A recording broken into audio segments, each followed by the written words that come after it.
Hey there everyone, this is Zaire, and this is a Dunsparce. This little guy will appear during random brain fart. At any rate, these guys are incredibly rare, 1% of the time. But if you know the right people, they'll call you up when they come up more frequently. I did not get that call. So, I went around, rooting around for him off screen, and now he's ours.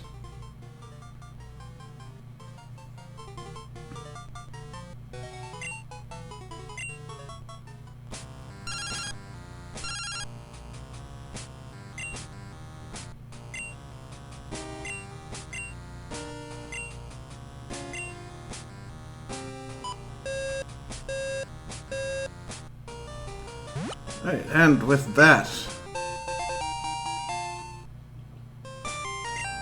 let's make our way out of Dark Cave on this wonderful Friday morning.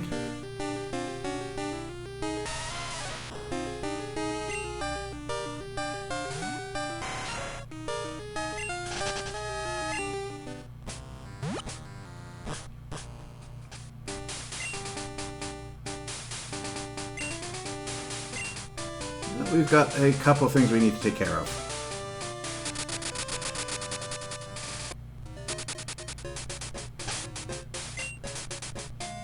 First off, you probably won't recognize many of these Pokémon. Unless you've got a key memory for everything we've done up to this point.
And of course you go into Confuse Ray.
Well, after all that, not one of them got a level up.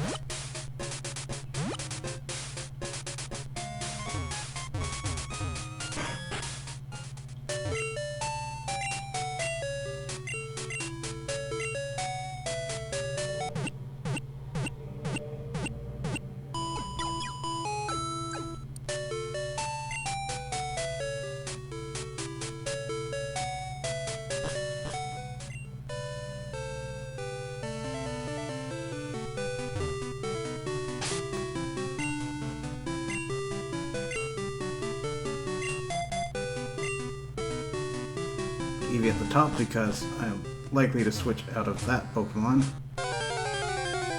rather than into it.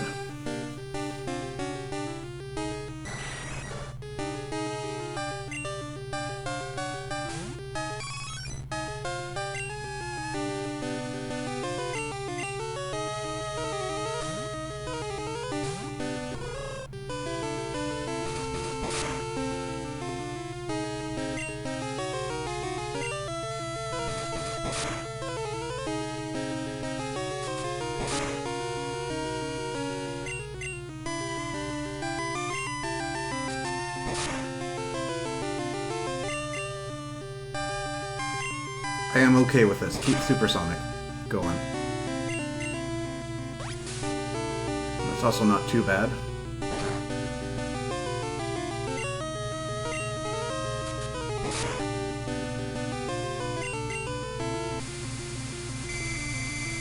Well, it'll have to happen eventually.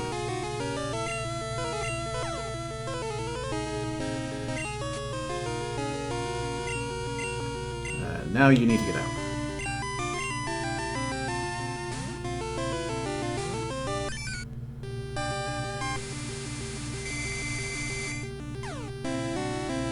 Here we go again.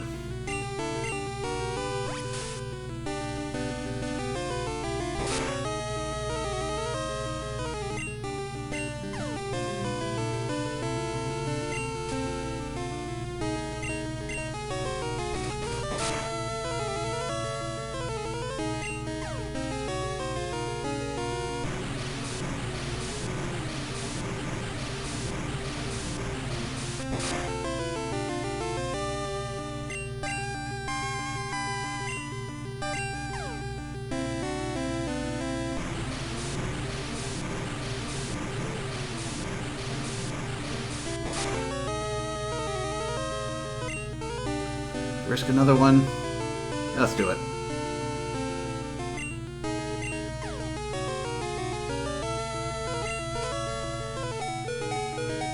Okay, 50% chance he's not going to do anything.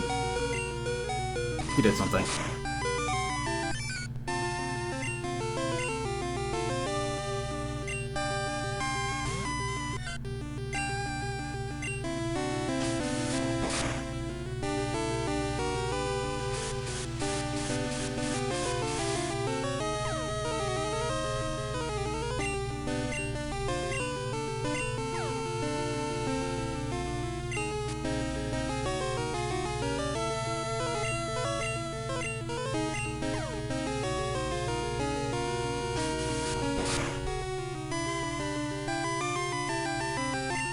Get one more in.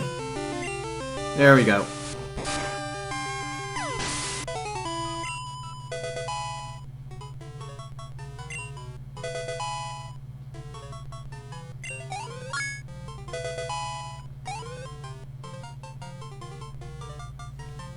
So as mentioned earlier, Eevee, when made extremely happy, will evolve into Espeon during the morning or day, and it'll have an alternative evolution if it does the same during night.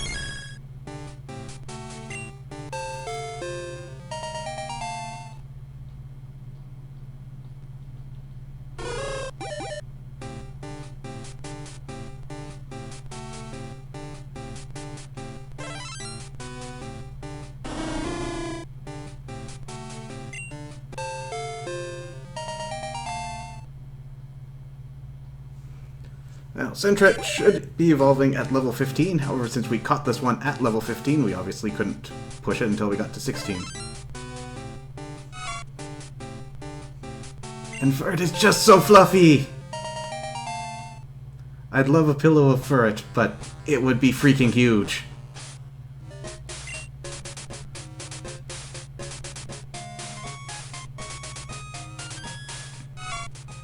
"5'11". Now, I make the assumption that when we get heights for snake-like Pokemon like Furret here, they're actually referring to their length. If this were his actual height from feet to head, standing up like this, jeez.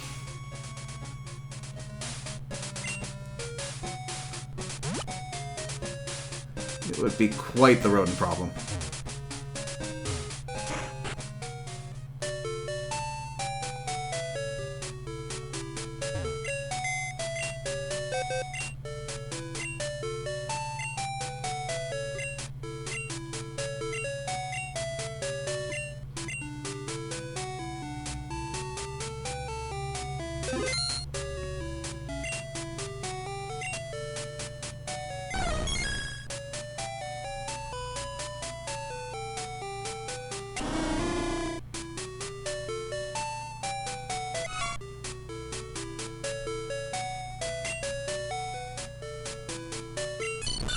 So we'll be saving that other EV for nighttime, but it's already good to go with its happiness.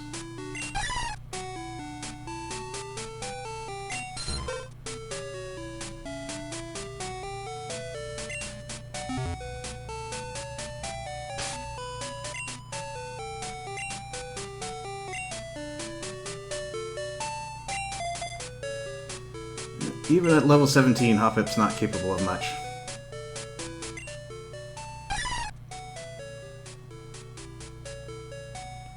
So we got Poison Powder, Poisons, Synthesis, heals, but heals significantly more during daytime than it does in morning or night.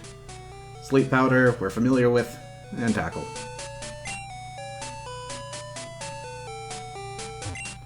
Which is why I'm going to put that one up front. Because it's not going to contribute a lot, especially in an ice cave, because it has a 4 times weakness.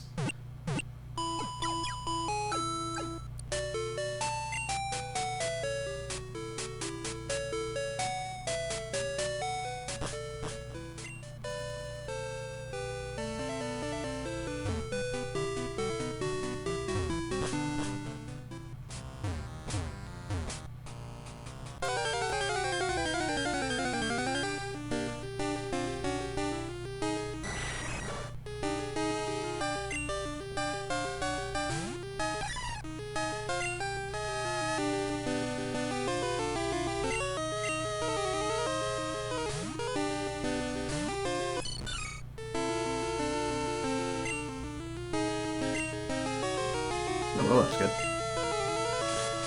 Unless you're going to confuse me like that.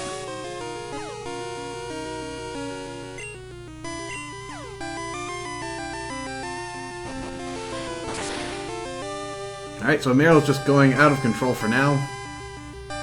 Up until I miss or hit myself in confusion. Or flinch. Oh, there's so many things working against me right now.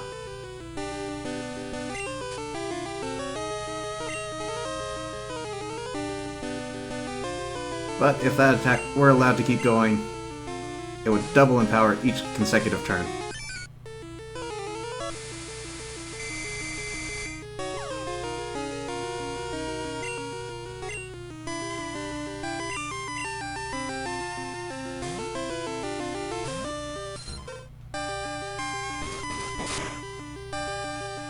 Crit. Oh boy. Level 24, and this is all he's gotten.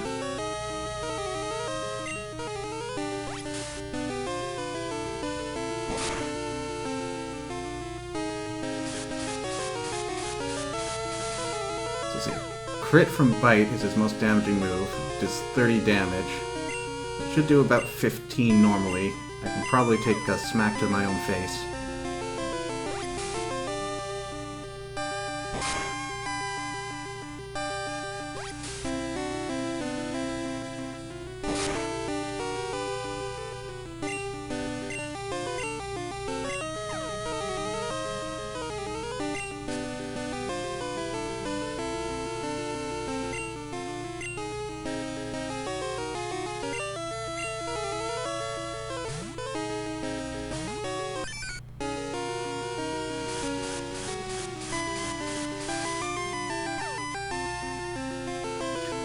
Here we go again.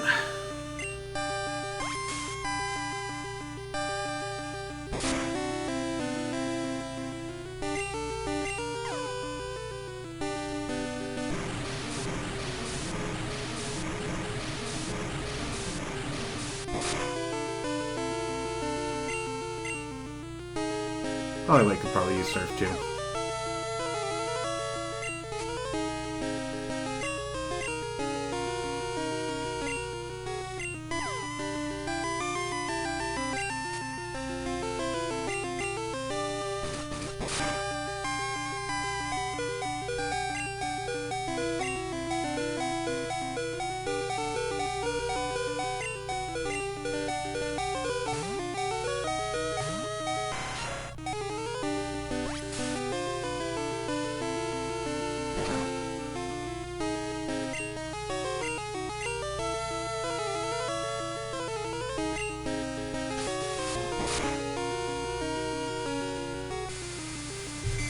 Really?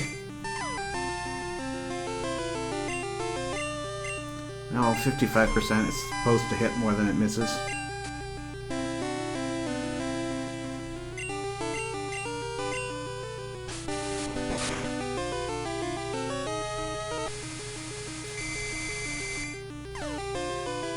QED.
Finally, hands.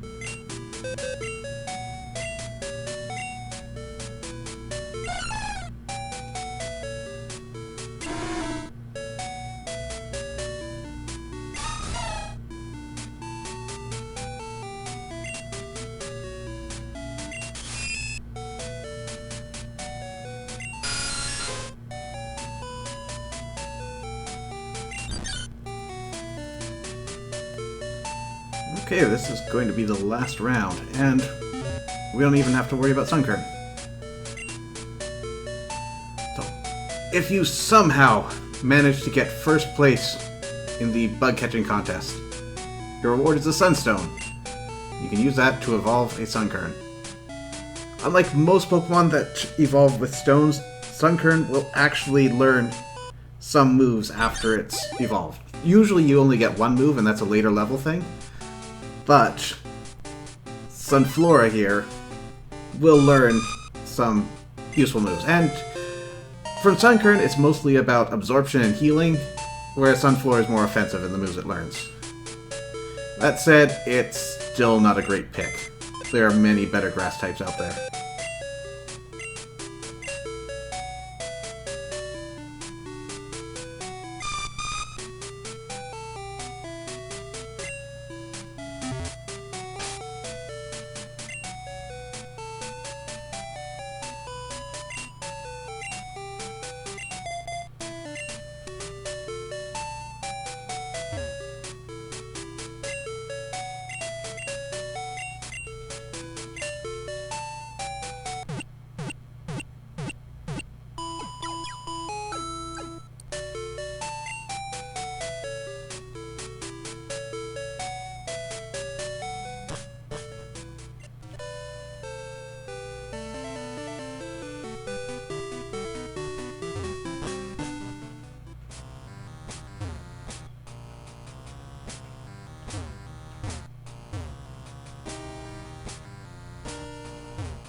Don't want to deal with you. You're not enough XP. You caused me too few headaches.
Spinnerite might actually be a good call for this fight.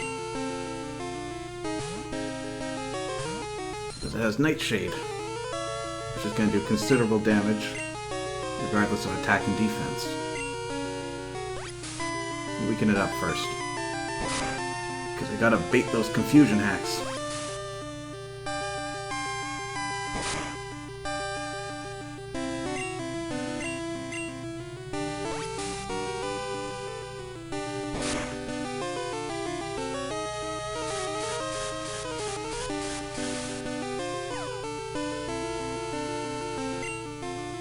Good thing you don't know wing attack.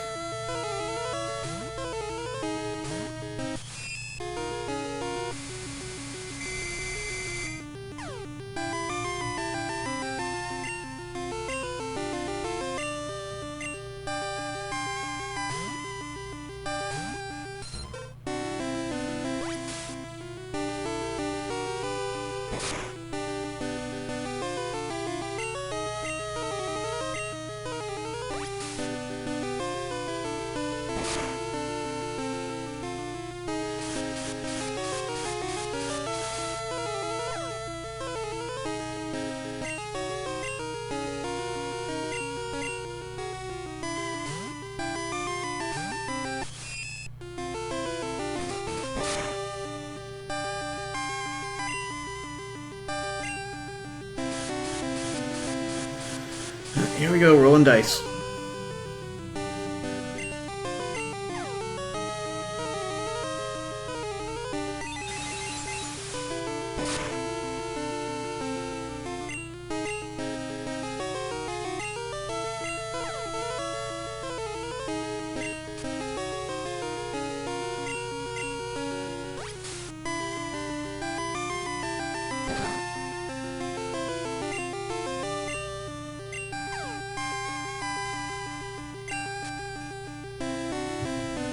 Okay, that's in bite range.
Hypnosis isn't great, but Bubble isn't doing us any favors either.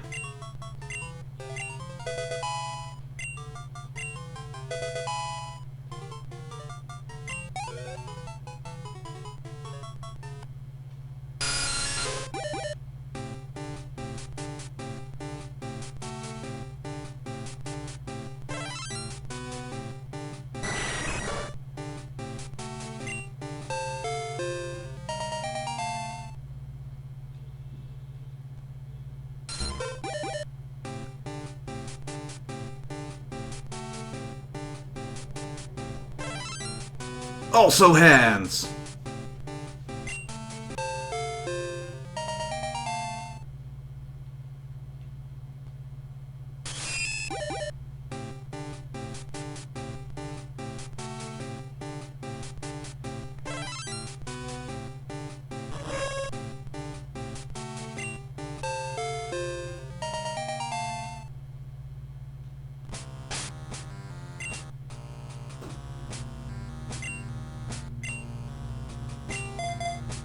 And while we're down here, since it's morning in the ice cave, there's a new Pokemon we could find.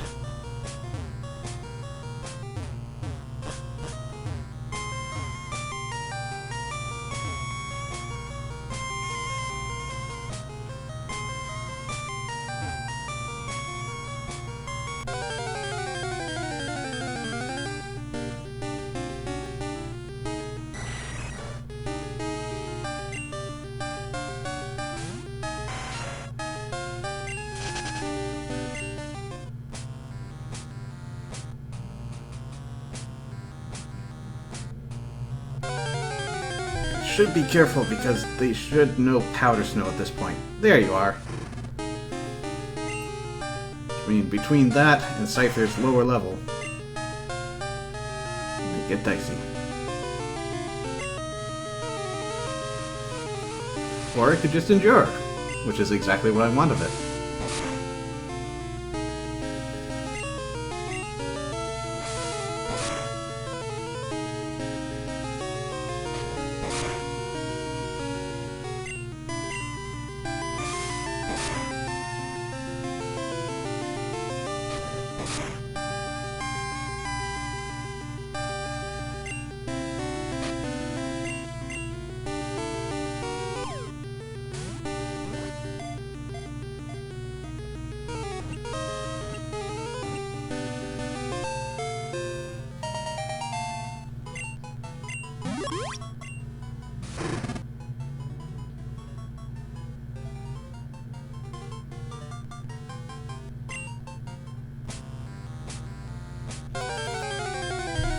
Okay, let's slowly get out of here.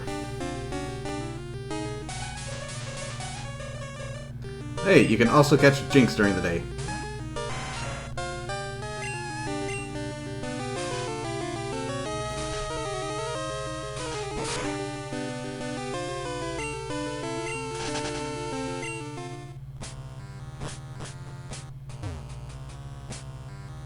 Right, I gotta go this way. Easy to get in, not so easy to get out.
Okay, change box over here.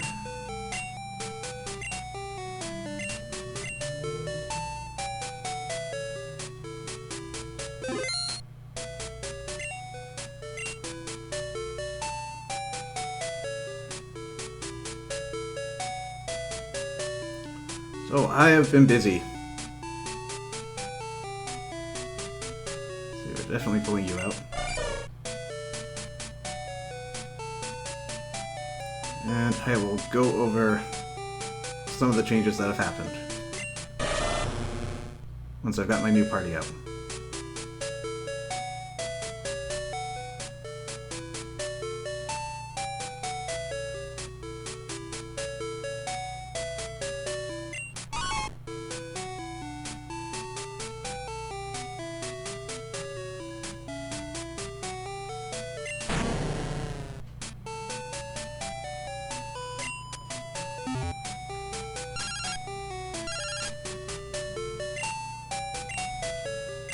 Ooh.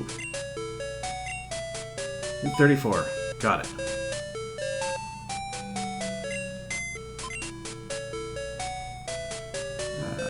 No, not this one. I want to switch box. Because we got more Pokemon to catch.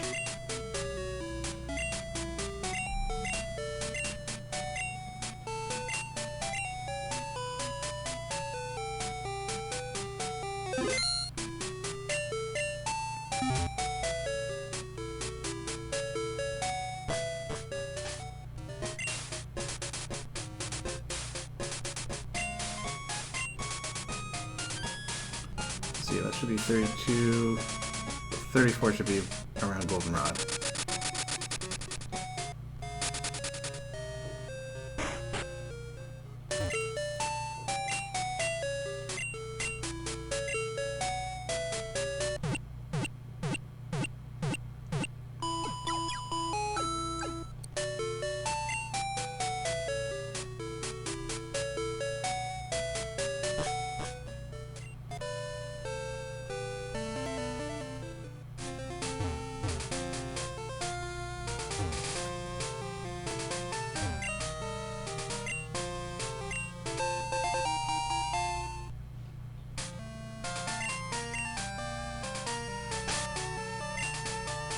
Okay, great.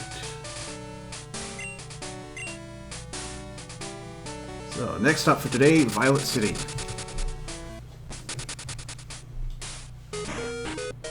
Before I go too far ahead of myself, I want to empty out my bag.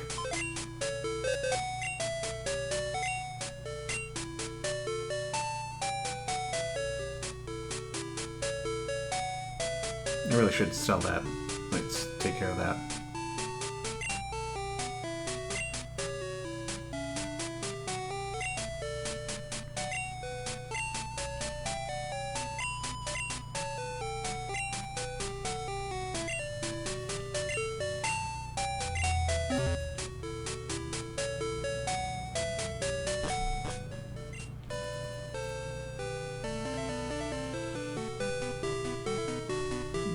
March, that's a gym.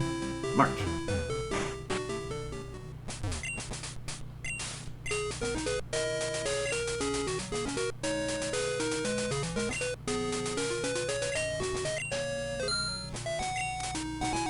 And while I'm here, you don't have any repels. Excellent.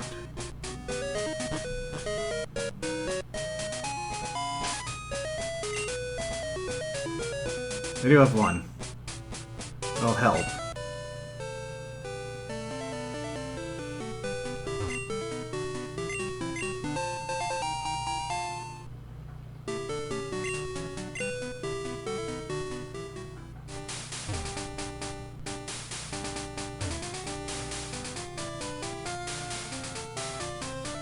Strange thing. I say I'm gonna go catch Pokemon and then I try to look out for repels. Did I seriously never fight you? Oh, buddy, I am sorry about what's gonna happen.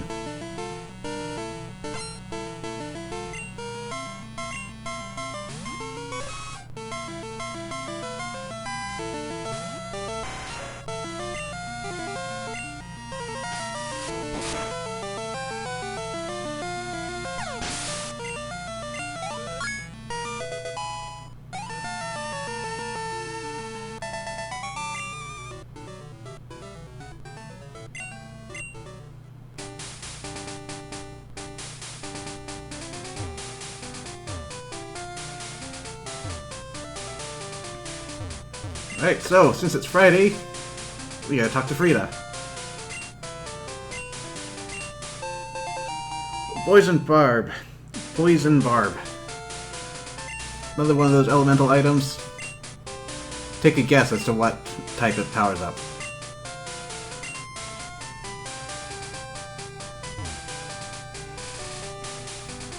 There's enough of that. We'll make sure that we've got Surf and Strength. Good.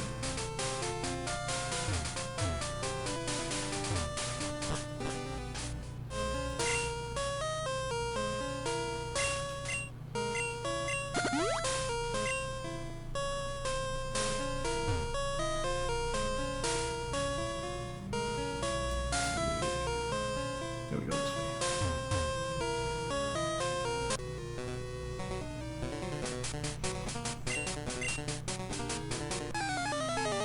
It's okay, I'll give you something new to be upset about.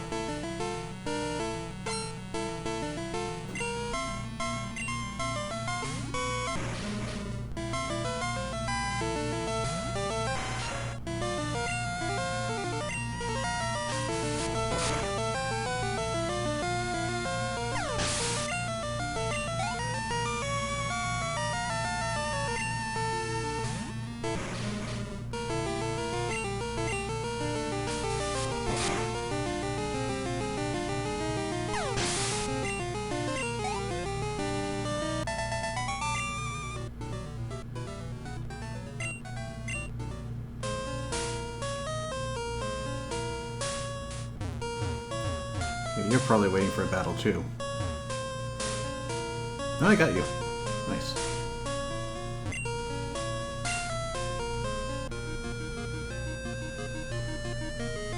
So that we have Surf, we can head out this way.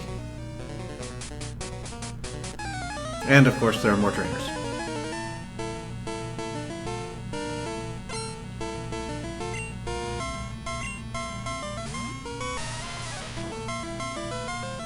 You are not a great matchup for Cypher, so let's fix that.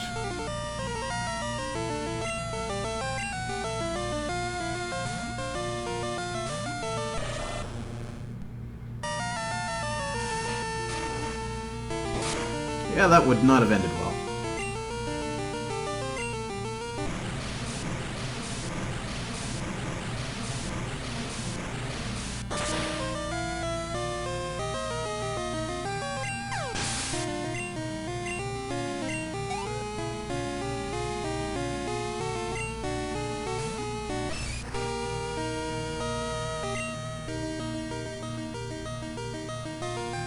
So I think the only new move Duck got here was Slash.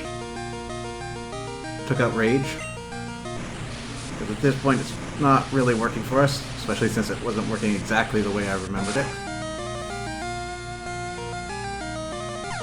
Now, in all fairness, it is essentially the same move as Headbutt at this point. However, Headbutt has a chance to flinch, whereas Slash has a higher chance to critical hit. So we'll always want to use Slash if we end up being slower. Otherwise, it's just a matter of preference.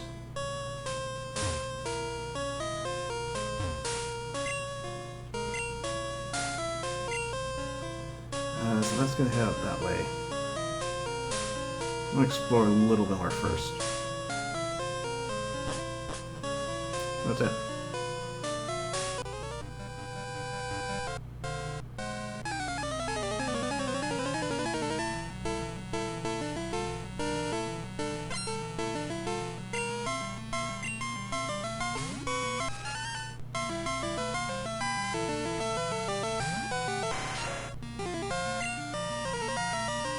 Okay, so we've got a Giraffe Rig. This is a Pokemon not available in Crystal. That's why we haven't caught it up to this point. Yeah, you should be able to do well. It's got a unique typing in that it's normal and psychic.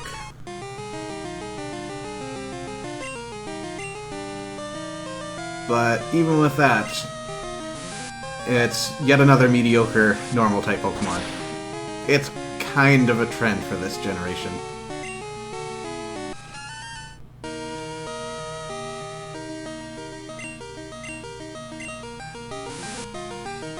It's still got a very interesting design to it, and its name is a palindrome. That is, you can read it forwards and backwards and get the same results. And this carries over from the Japanese, where it's Kiri Miki. The Japanese is weird. They're syllabic instead of individual character based, so Kiri Miki is backwards.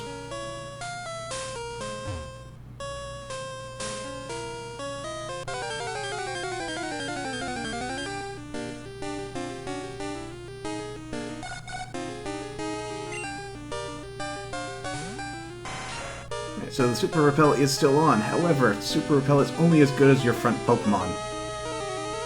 If the wild Pokemon are higher level, they will still appear.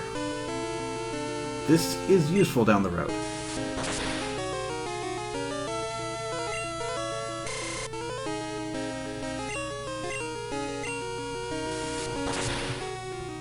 Anyways, new Pokemon to catch here. Natu's run rampant in this little patch.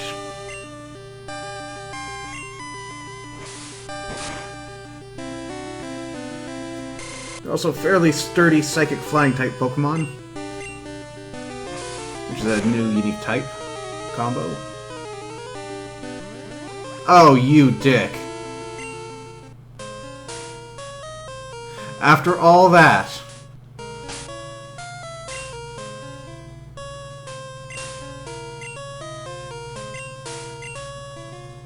Oh well.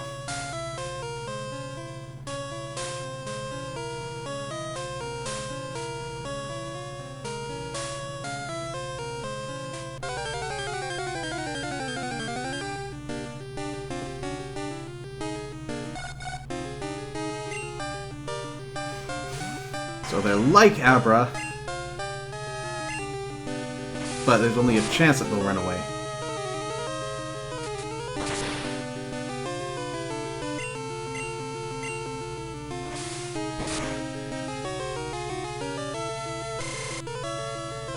Okay, good enough for me. Let's get the Great Balls going.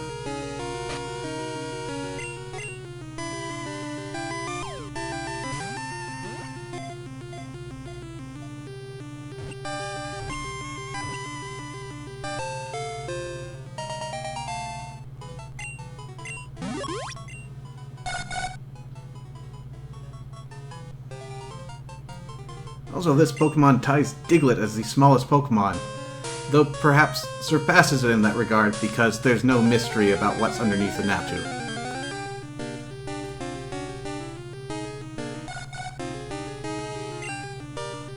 Oh, as lovely as a Natu is, we're here for something else.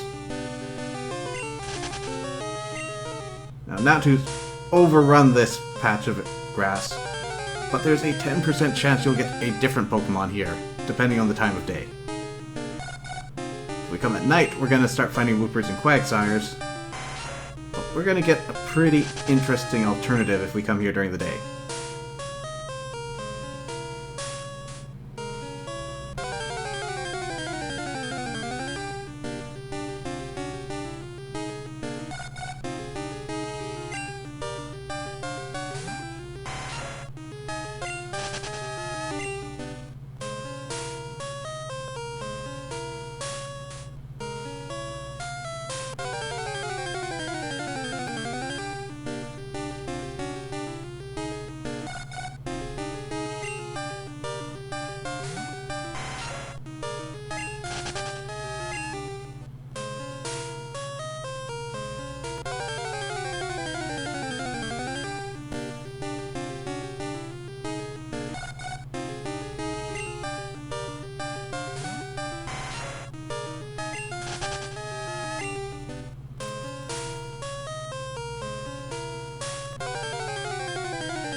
There you are.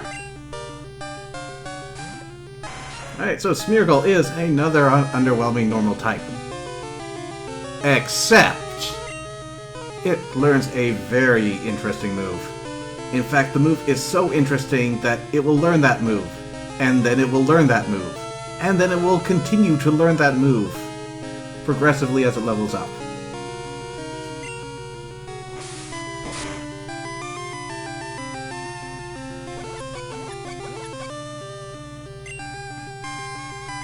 Oh, Sketch. Sketch will permanently copy the move that Smeargle last saw. Even if you leave battle, that's going to stick around with you, meaning Smeargle can have any fathomable moveset in the game.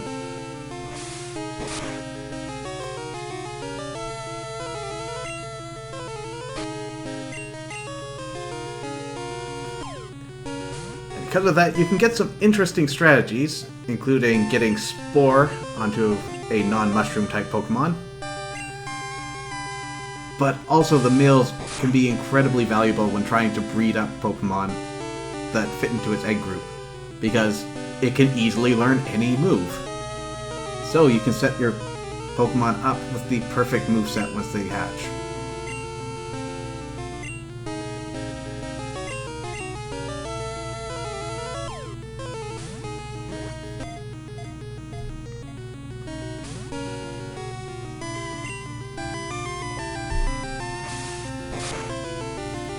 Good thing about teaching it False Swipe, I am in zero danger right now.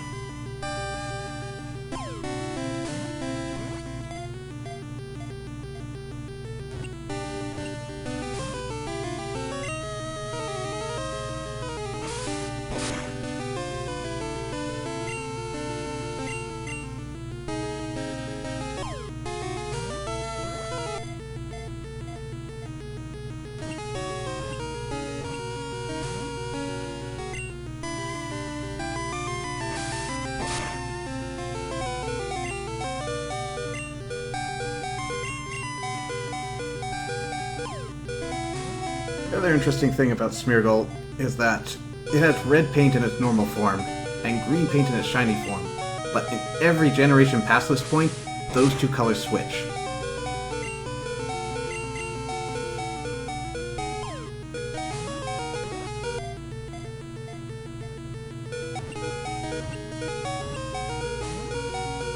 When I talk about paint, yes, it is the tail I'm referring to.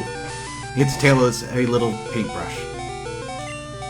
Though try not to think too hard about where its paint comes from.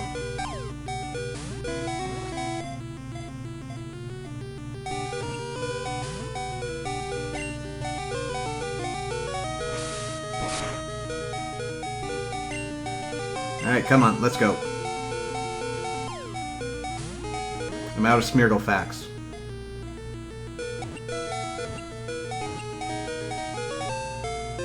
Good girl.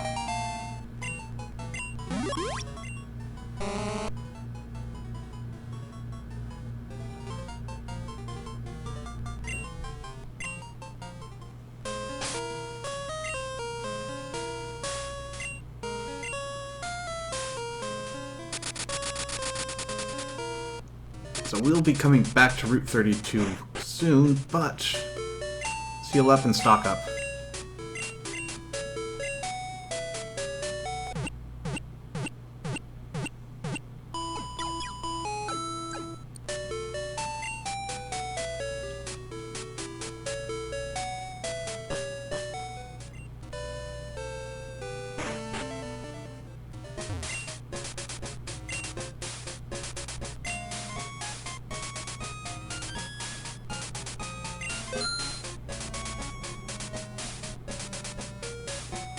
Max repels are not the greatest value. Let's see, where do I think super repels will be?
Okay, Marowak could put a lot of hurt on us.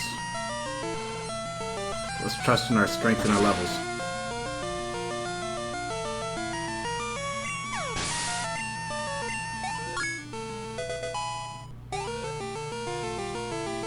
There you go. Now, for one reason or another, when Smoochum evolves, it can't learn this move. Well, you can do it by TM. That's just not quite as economical as learning it naturally. Also, Murasaki learned Mean Look.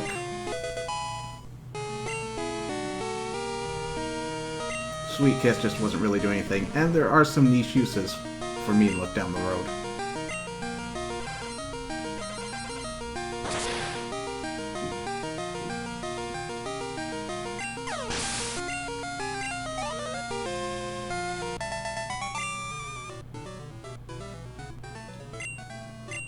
There's that. Murasaki is finally ready to grow up.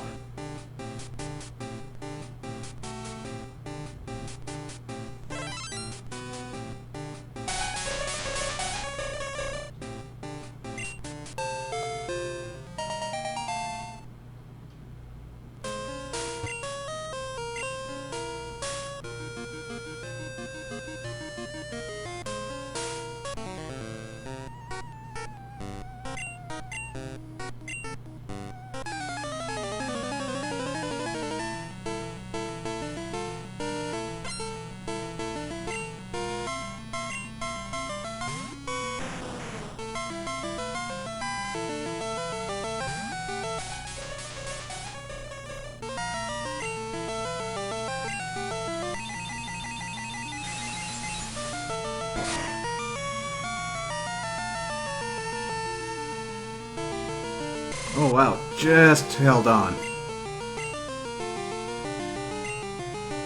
Here, have your signature move.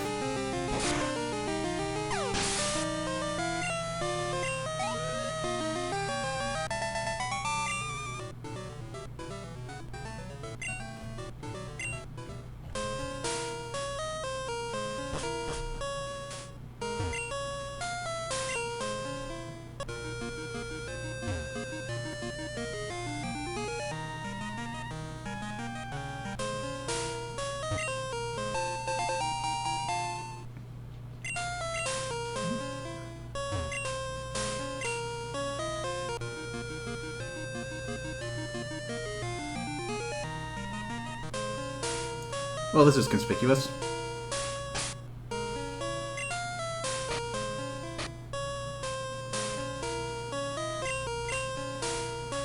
Huh, nothing here.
Oh boy.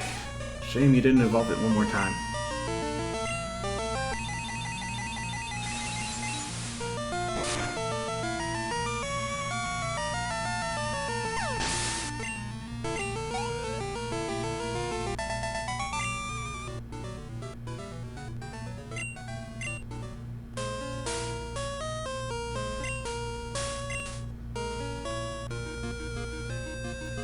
Alright, so right here. Save your game.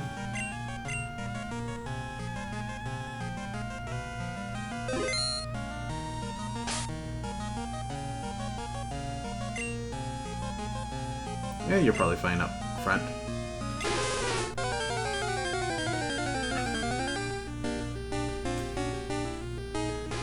Here we have a wild Lapras.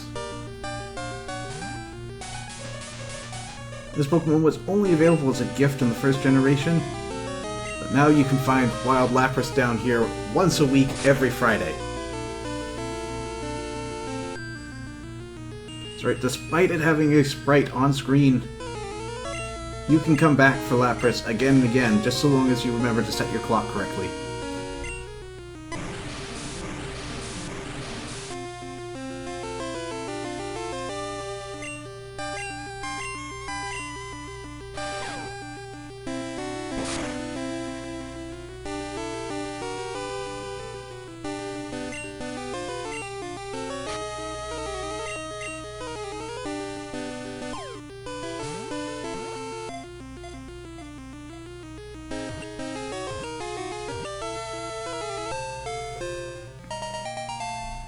There we go, got in one.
Oh boy, you're gonna have the full trio?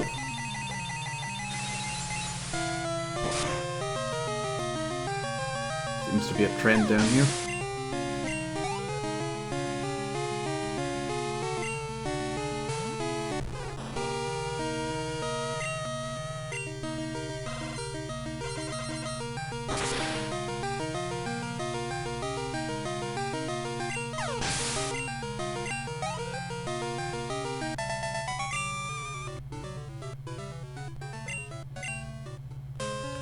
I know I've actually got to make my way out of here, so I am going to pop another repel.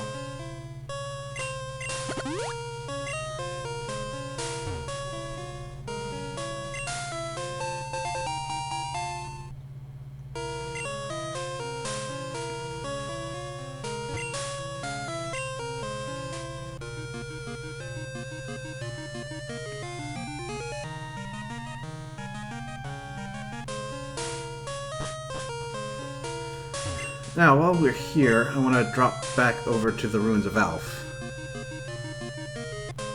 Unfortunately, we can't make quite as much progress as I'd like.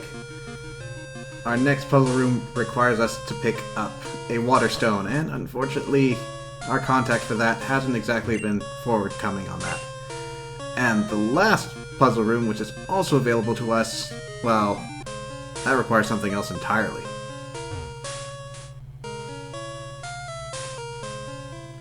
But we can still knock out one of the puzzles. Sorry, it's not the puzzle rooms that are inaccessible to us, it's the back rooms to those puzzle rooms.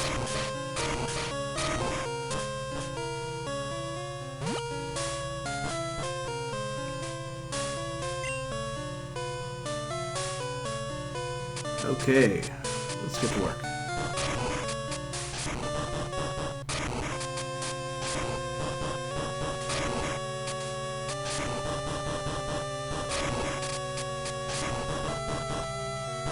Boy, this is all kinds of all over the place.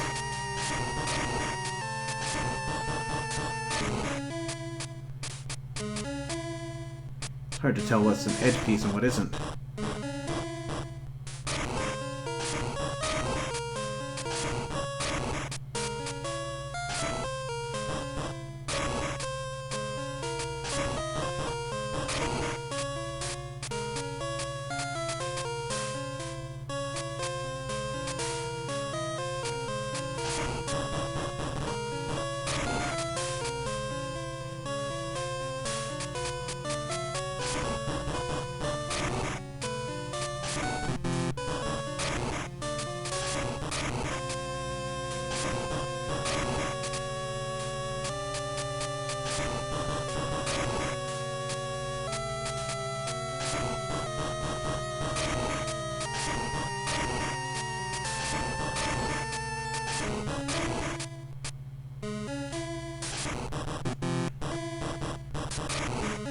That's the corner piece.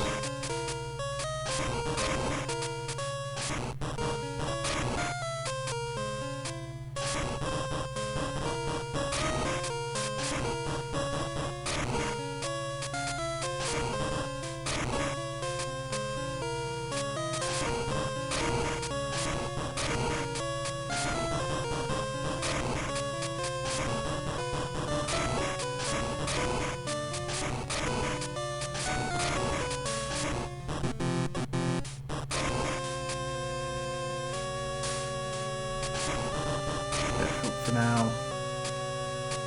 Oh, so you probably go here.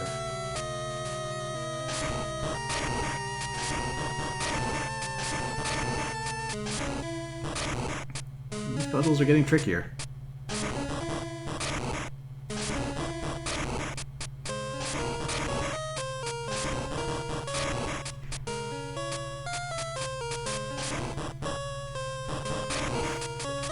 It's one goofy eye if that belonged there.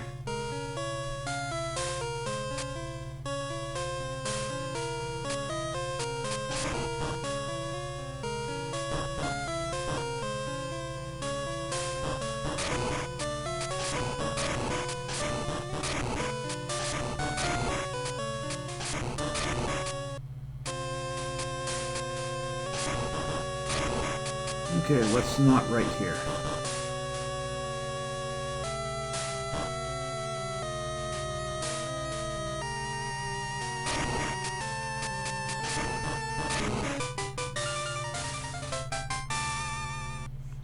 I didn't think I got that, but I got it.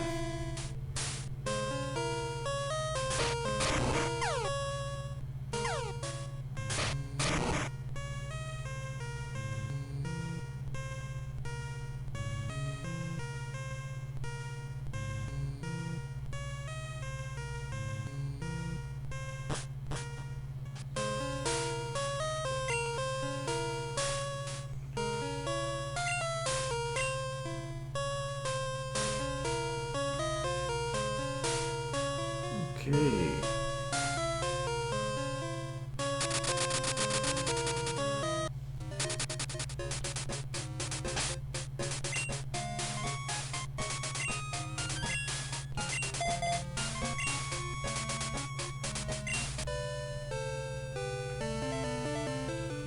That's that taken care of. Repel's effect wears off. Here's the other end of Dark Cave.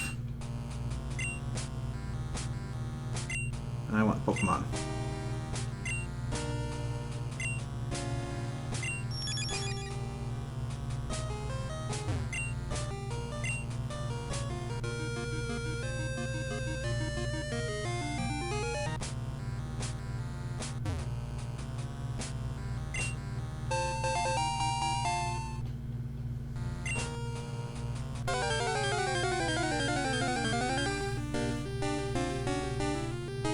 Oh, here we go. Took a lot less time than I thought it would.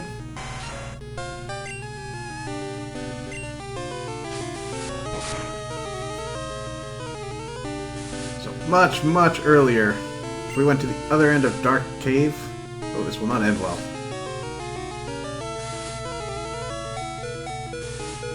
Of course you get the 5. Anyways, if we went to the other end of Dark Cave and rode around during the morning, we'd have a rare chance of seeing this thing's pre-evolved form. But now we don't have to worry about that. Because Mama's awake.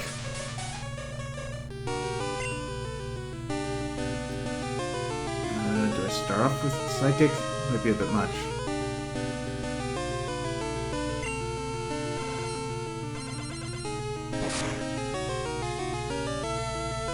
Yeah, that would have definitely been too much.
Alright, good. We got Ursaring.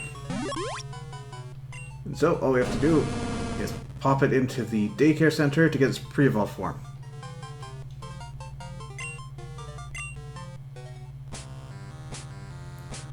Hello, KFP Turtle. Welcome to the stream, and I am sorry to hear that about your Pokemon Crystal. This was your original cartridge that got corrupted?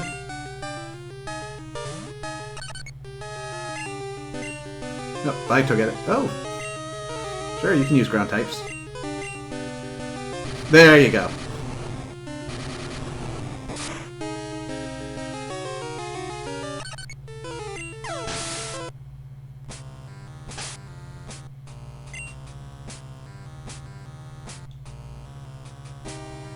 Oh, that sucks, but that is kind of how the Game Boy games are going. Since they each had a battery to maintain the time going on, and those batteries are probably dead at this point. Murasaki's up front's fine. I'm just leaving this cave anyways.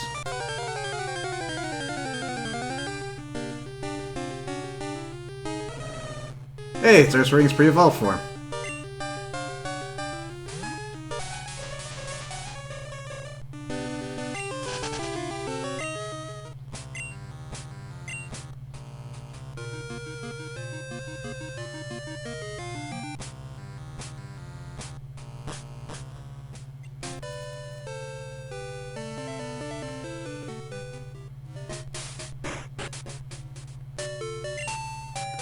So now that we're at this end of Dark Cave, there is another Pokemon that we can catch, but it's not available until night. However, if you are very impatient, you can head over to the Goldenrod Game Corner and just outright buy the Pokemon itself. We've still got a couple days ahead of us, so I think we can wait.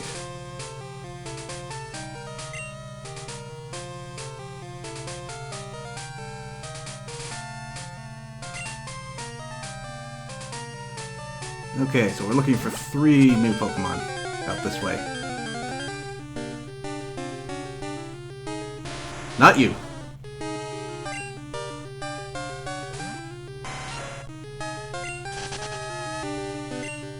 In fact, this is not the route I want to take.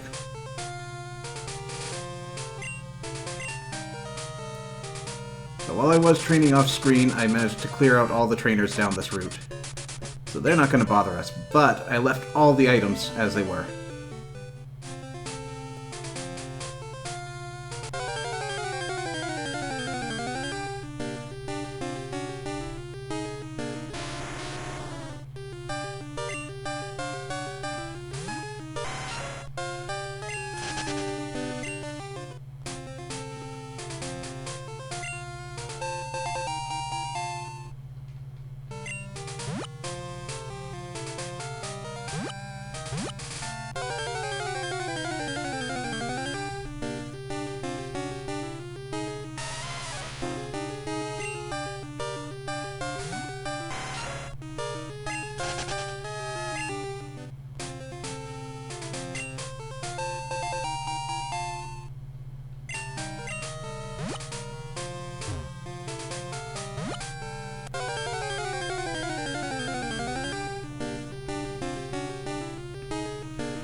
Okay, here's our first of the new ones.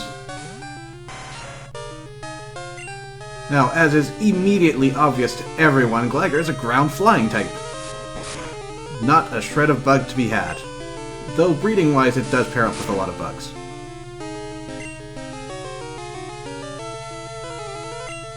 Now, contrary to the last few Pokemon that we've been catching, this one's actually worth something. First of all, it has that unique type. You do have to watch out for Ice-type Pokemon, but this thing is pretty bulky, especially on the physical side.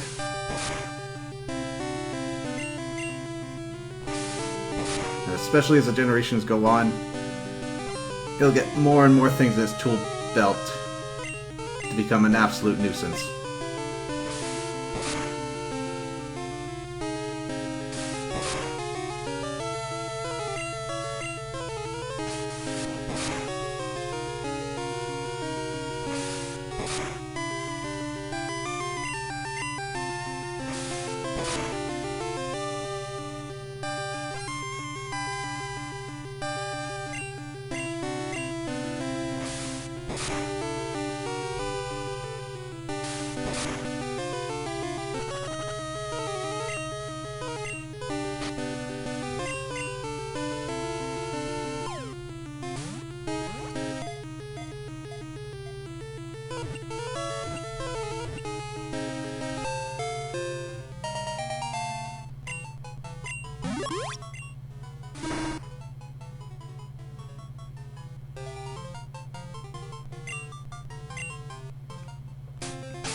Okay, target number 2.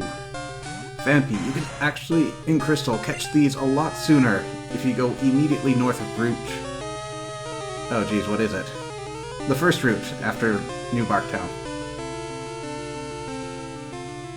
And as I alluded to later, these little ground types are cowards. Absolute cowards. What I was going to say is that they're bulky, strong on the physical side, and essentially completely outclass Sandshrew.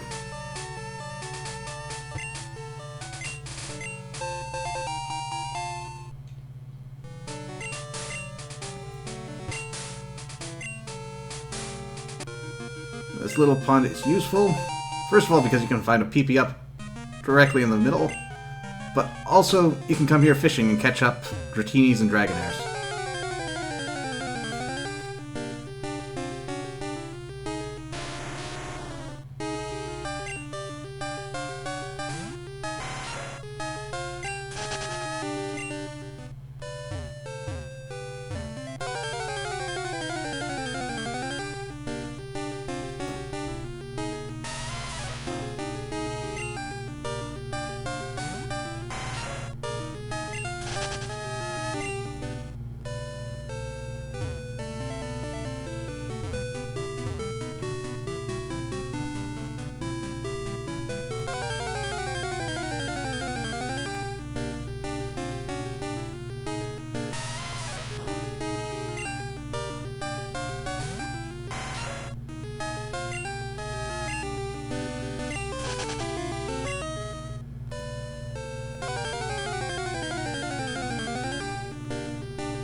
Alright, so after Phanpy, we get its evolved form Donphan.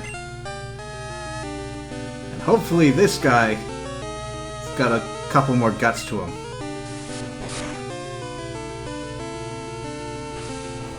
Oh, Flail is gonna be fun. Is there a Pokemon I can safely switch to?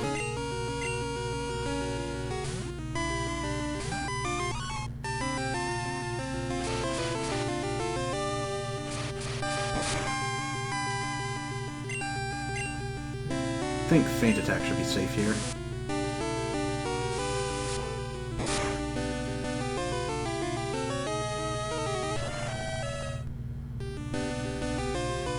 As long as I don't crit, another one's good.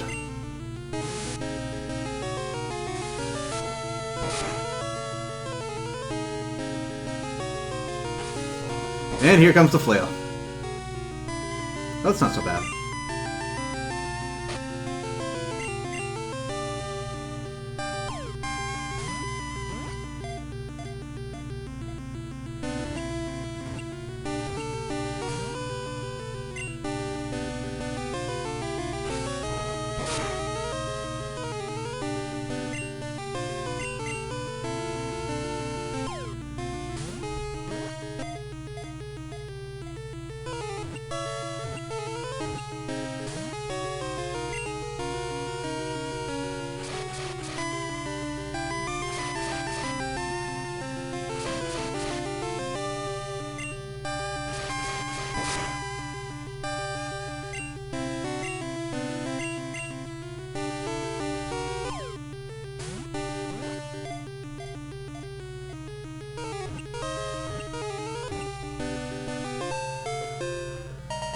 Okay, that's good.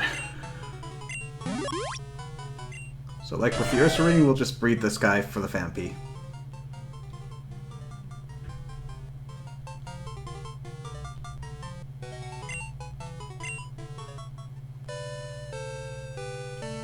Okay, just one more.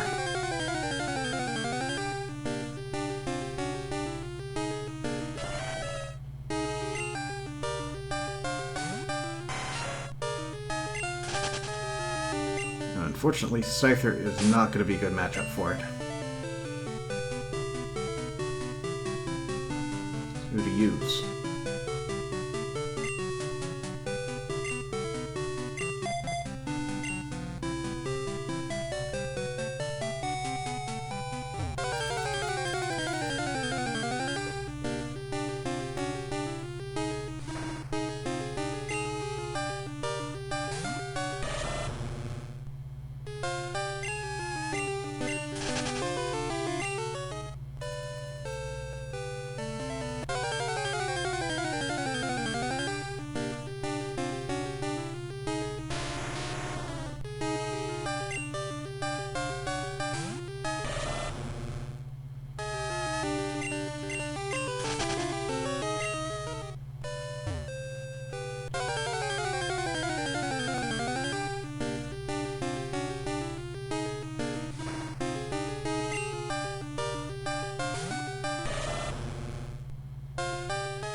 Okay, I'll give it 5 more tries. If it doesn't show up, then I'll get it ready off screen.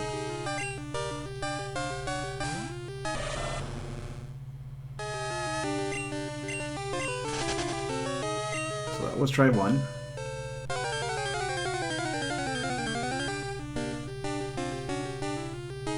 2.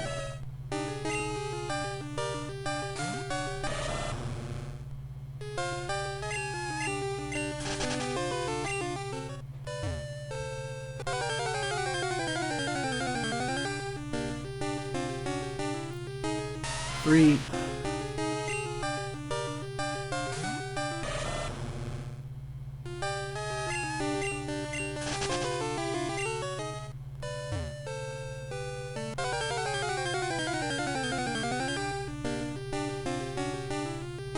support.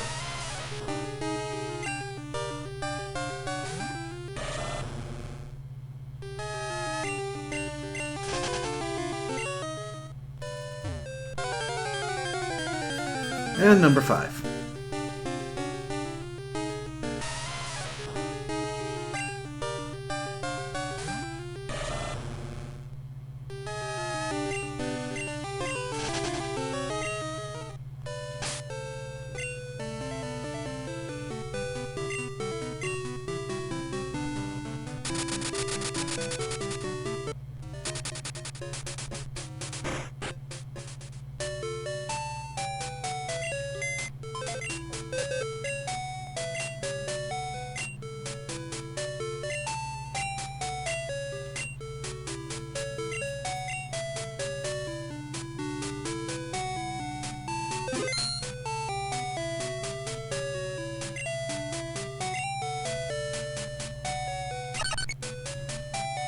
Alright, let's get the whole gang out here.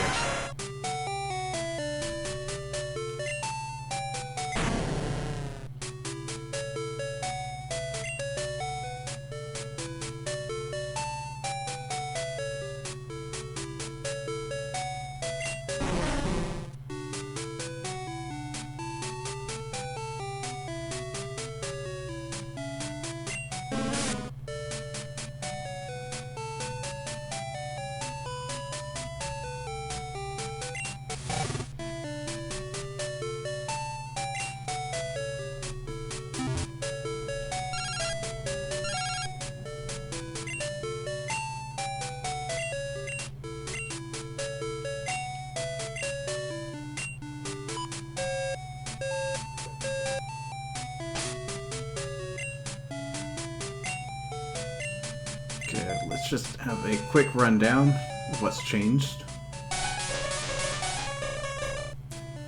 So Murasaki picked up Mean Look, Psychic, and Evolved. Told you about Slash replacing Rage. Doesn't look like Ale got anything particularly interesting. It's still got Leer and Screech. Deku learned Explosion, which we replaced Self-Destruct with. I think the extra power is worth the depleted PP. And Molo learned Moonlight. So we have that replaced Poison Powder. Moonlight, like Synthesis, heals up your HP, but it's much more effective during night than it is during the day or the morning.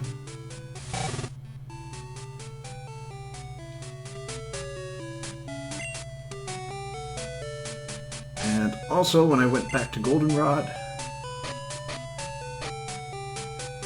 I picked up another Rock Smash TM, because I want to teach that to Ale.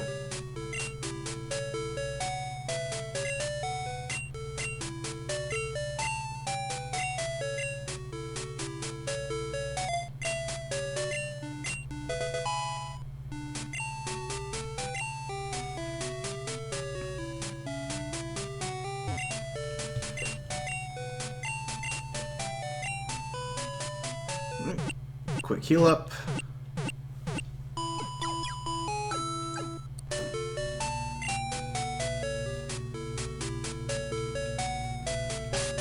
Save our game.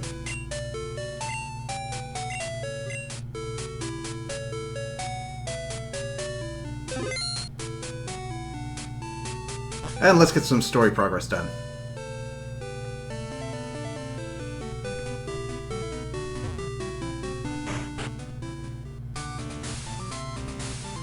Hopefully this gym goes a lot smoother, and I just realized something.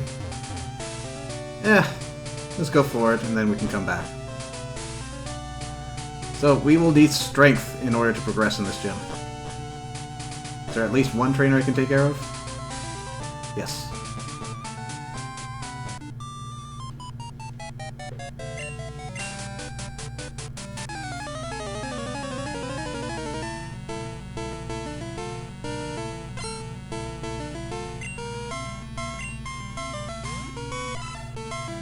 Seadra? That's not a dragon type.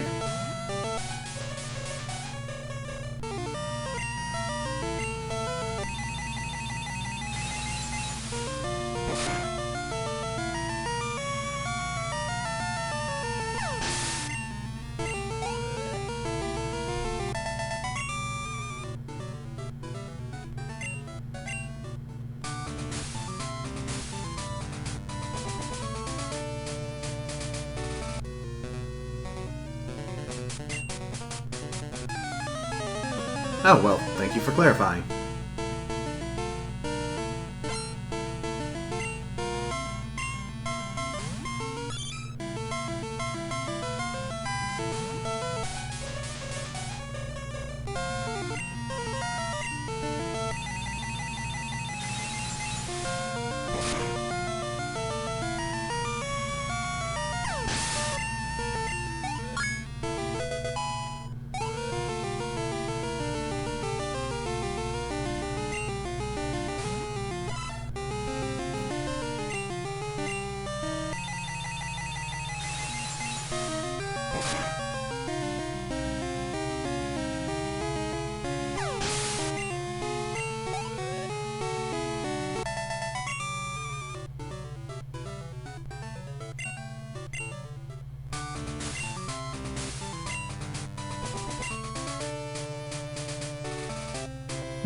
Turns out he was a chump.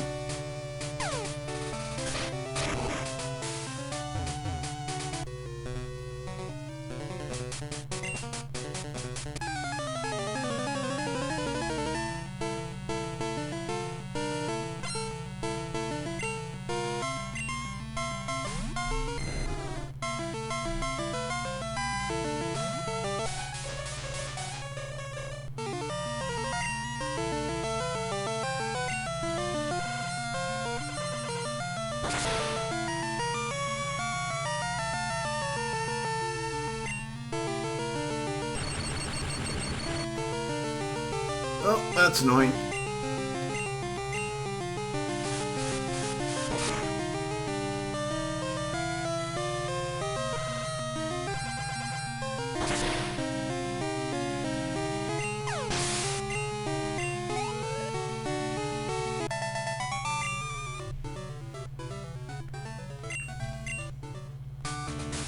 I think we'll actually find that Psychic's more powerful than Powder Snow at this point, even though we're striking a weakness.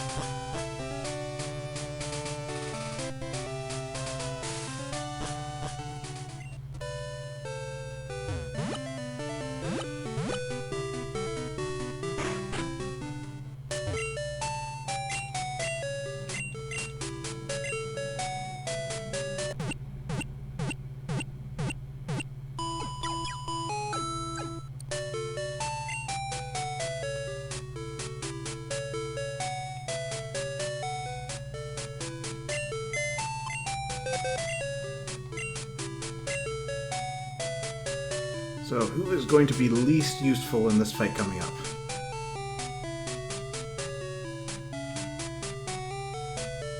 Really, a lot of these guys have a role to play.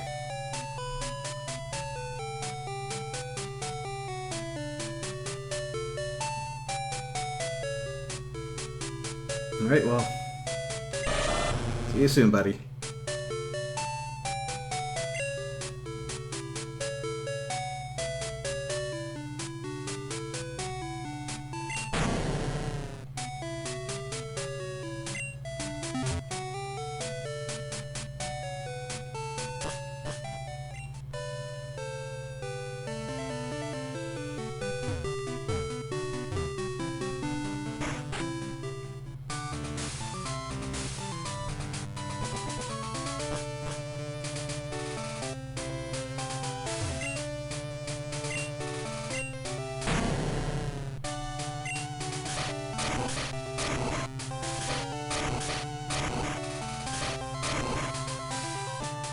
Now, if we follow this boulder through,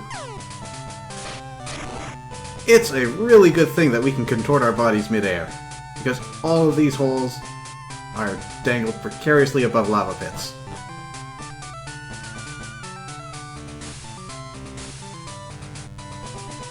Let's see, I think we want to push this one down.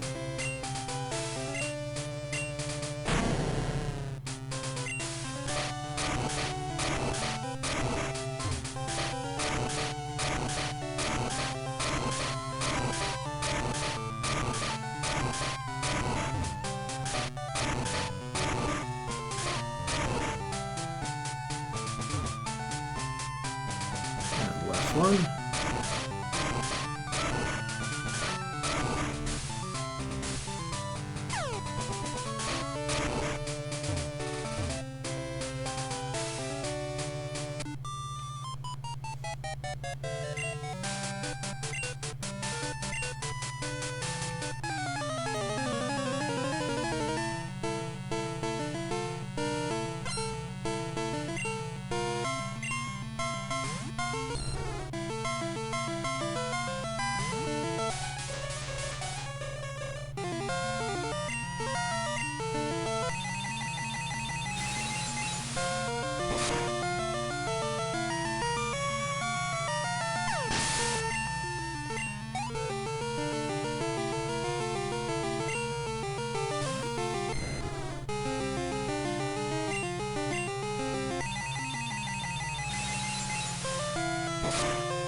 Okay.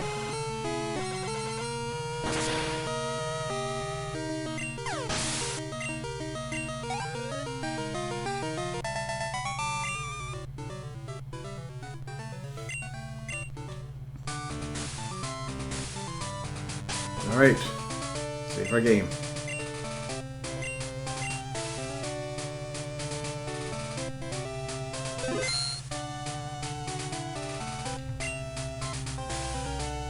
I am Claire, the world's best Dragon Master. I can hold my own against even the Pokémon League's Elite Four. Do you still want to take me on? Fine. Let's do it. As a gym leader, I will use my full power against any opponent.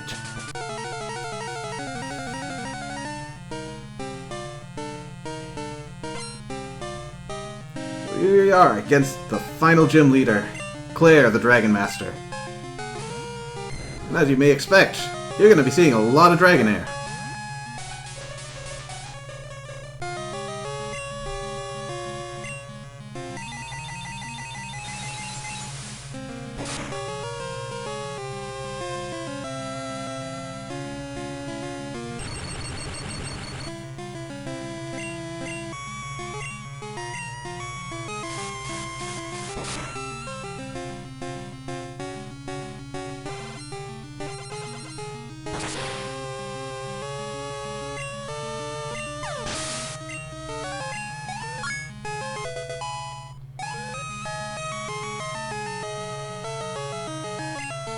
Whoa, Kingdra already. He is not kidding around. This is her signature Pokemon. Level 40, it's the new evolution of Seadrop, Water Dragon type. And this means terrible things for us.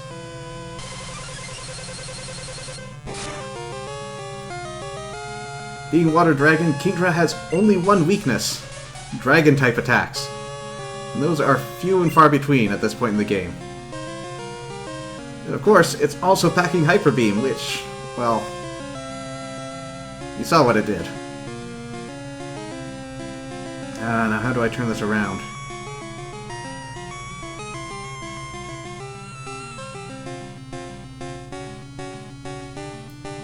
Got a lot of options. I think starting off here is good. So, it should have a recharge turn, yep. We'll take advantage of that.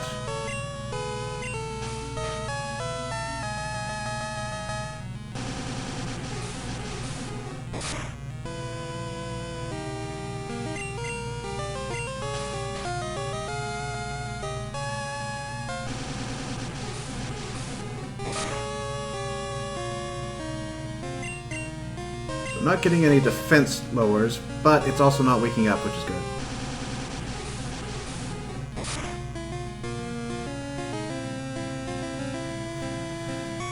Okay, I think it's probably going to wake up this turn. Oh, no, Hyper Potion, never mind.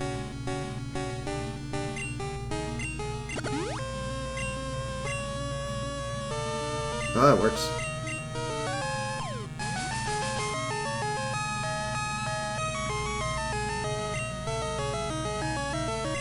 Okay, not dealing with that.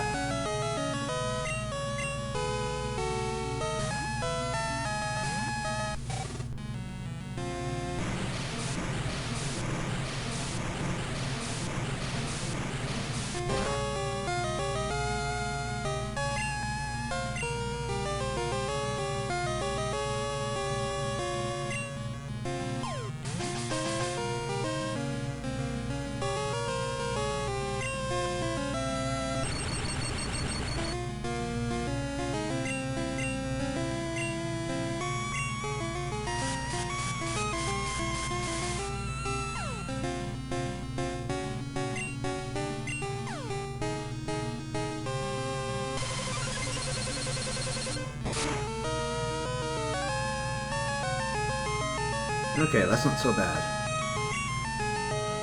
Now it's going to recharge. I'd rather not have to deal with the accuracy lower. So let's switch back.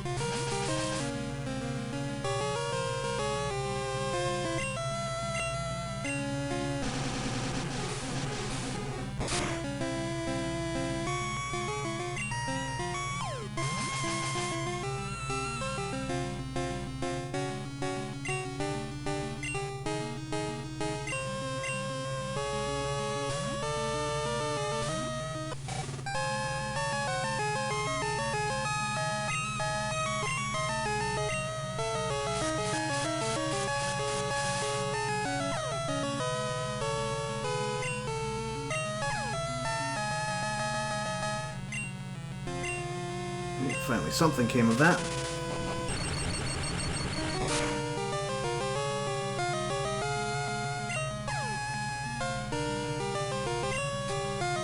Good. So I think she's probably got another hyper potion. I will gladly take being wrong.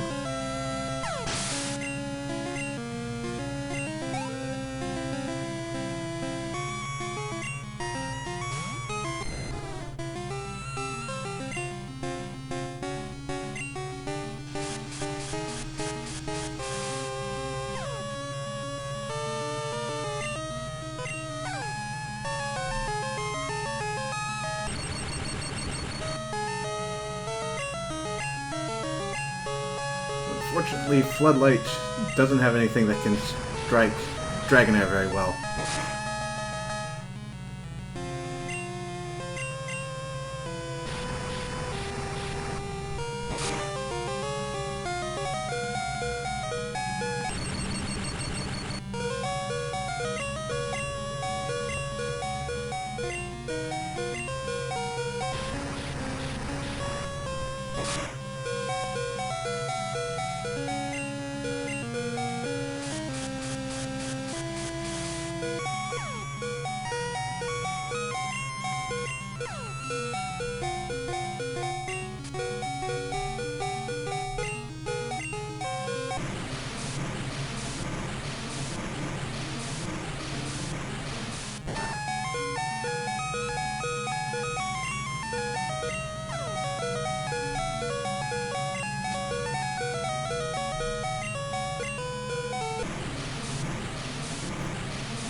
But if you try sometimes, you might just find you hit as well as you need.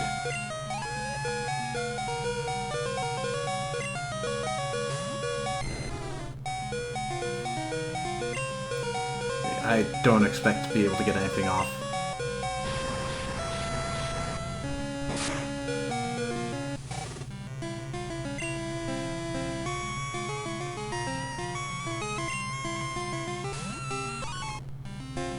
I think we need to end this in style.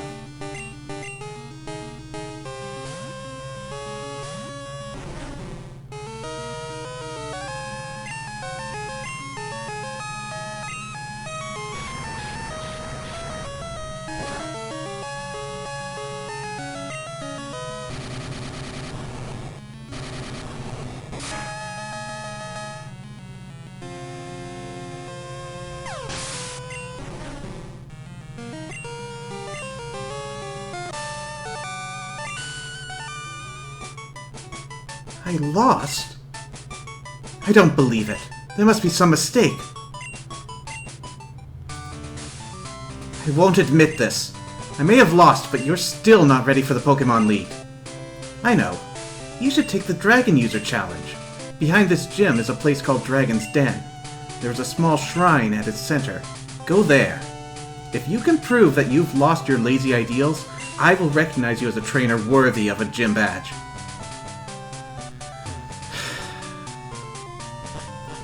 So, unfortunately, female gym trainers in Johto do not paint a very nice picture of themselves. This is twice we've had to do something for the gym leader after we've beaten them in order to get our rightful prize. They are not very good losers.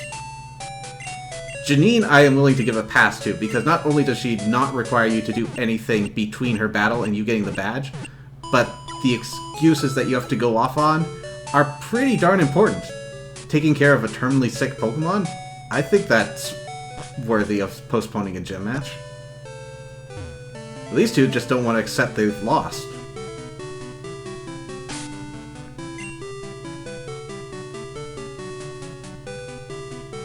Anyways, enough of that.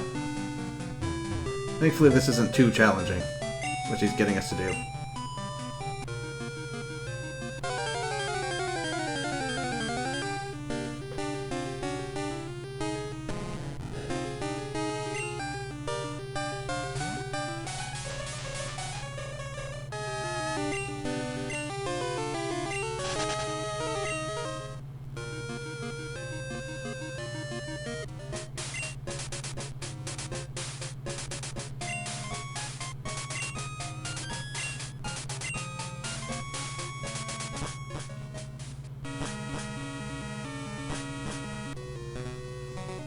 This is a fine how'd you do. Dude, totally invited. You don't want me being here, take it up with Claire.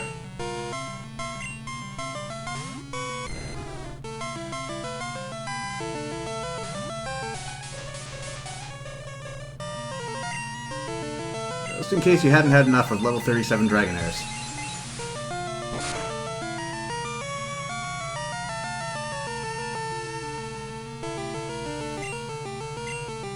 Well, thank you for having the decency not to paralyze my Pokémon.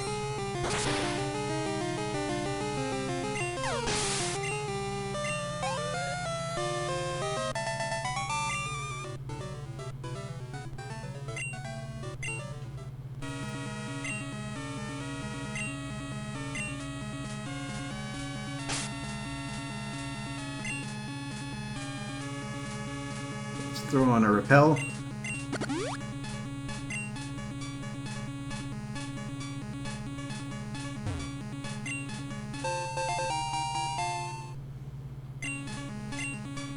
So all the wild Pokemon are out in the water, and you'll be able to find some Dratinis and Dragonairs, just like you were in the last route we were in.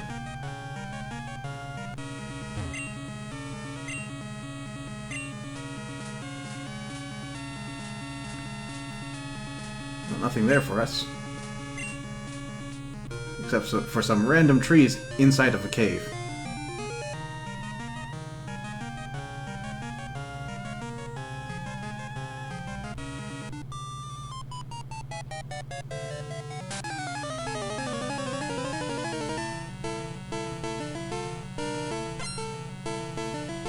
Man, if only these guys had some sort of device capable of transmitting communications instantly and wirelessly. Then they might understand that Claire sent me over here on some sort of bravery test.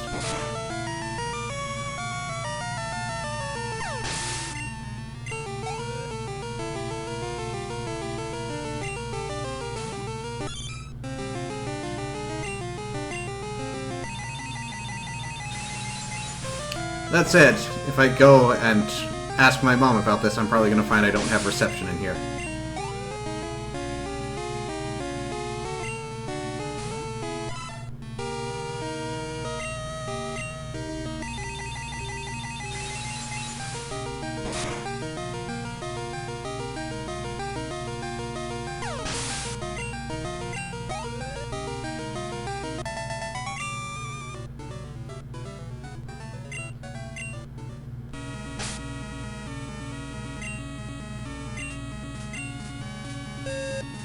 Yeah.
Okay, Body Slam. The time has come to say goodbye to Dizzy Punch. It should be a little bit stronger with a significant chance of paralyzing the target.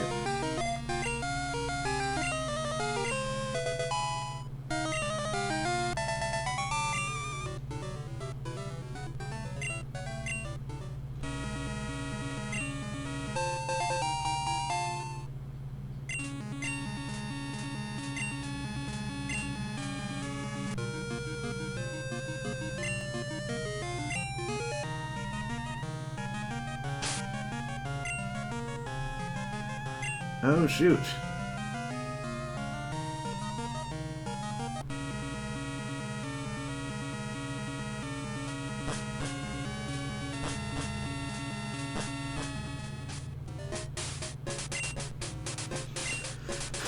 For some reason I had in my head that I needed the 8th badge to use Whirlpool, but no, that's a different thing. I already have the ability to use Whirlpool.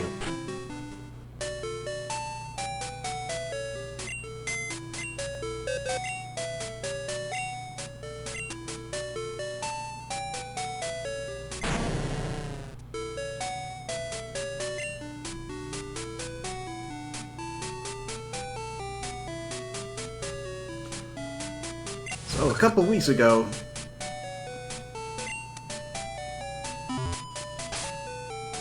Floodlight had a child.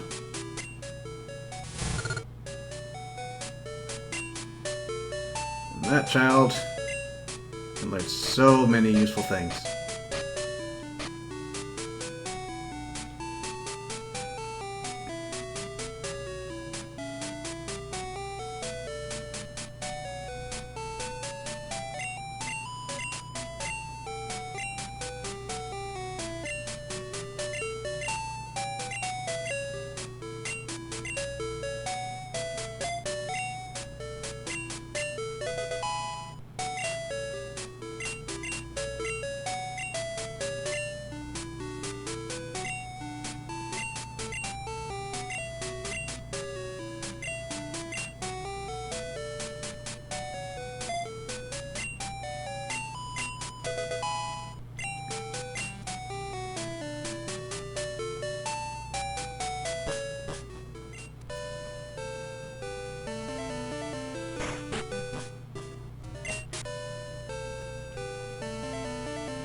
Alright, so we are going to be quizzed on what Pokemon mean to us as trainers. Now, there is no penalty for getting these wrong, but it is in your best interest to get these correct. Though it's really hard to tell the difference between these two.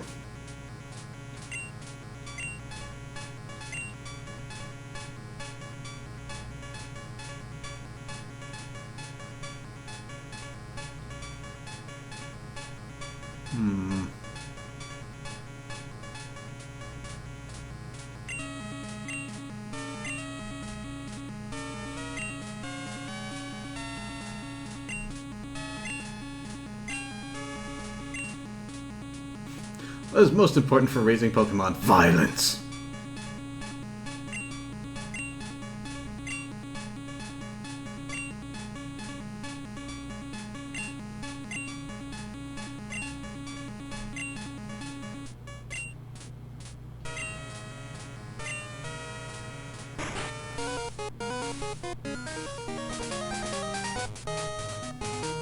So, how did it go?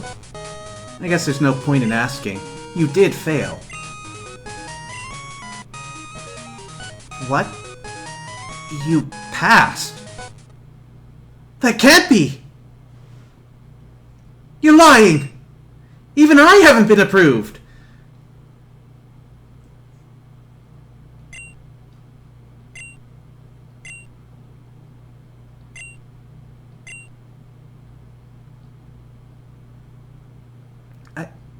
I understand. Here, this is the Rising Badge. Hurry up, take it!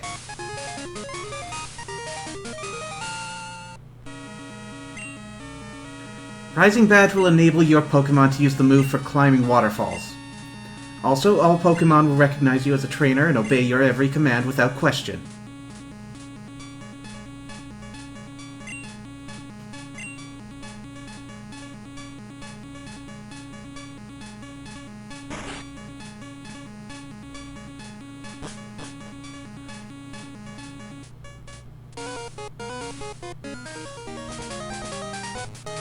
I'm sorry about this. Here, take this as my apology. That contains Dragon Breath. No, it doesn't have anything to do with my breath. If you don't want it, you don't have to take it. What's the matter? Aren't you going on to the Pokémon League? Do you know how to get there? From here, go to New Barktown, then surf east to Pokémon League. The route there is very tough. Don't you dare lose at the Pokémon League. If you do, I'll feel even worse about having lost to you. Give it everything you've got.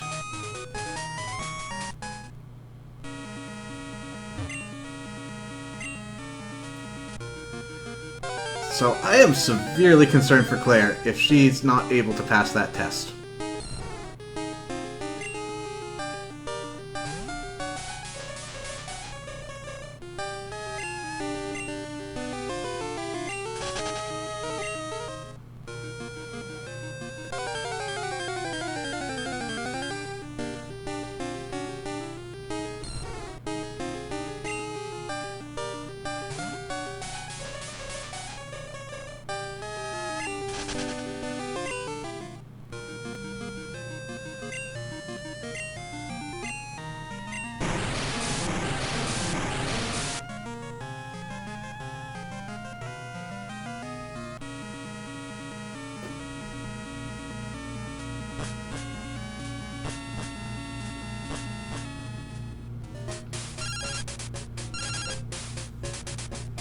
Hello, Zebel?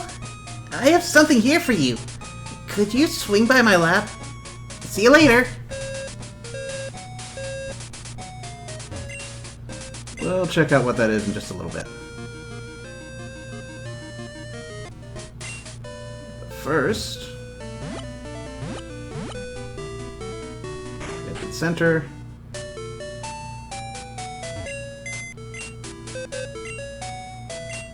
Oh, while we're here, I didn't leave any comments on Dragon Breath.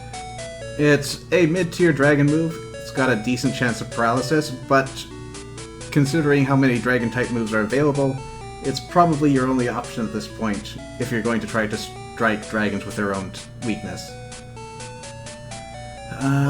We will deposit you for now. And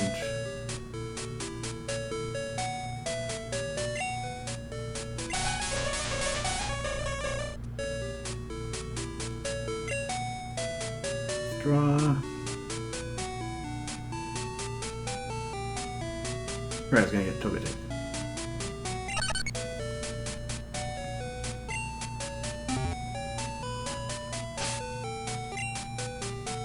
So now that we have a slot available in our party, let's head back to the Dragon Den.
We could have grabbed this on our first visit.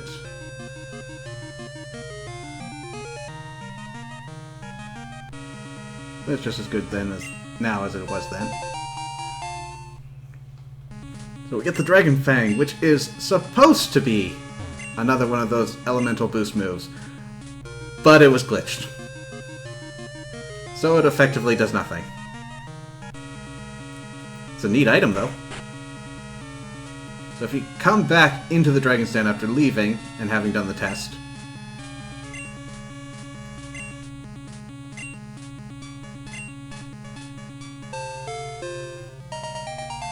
no matter how you do on that test, you will get a Dratini. However,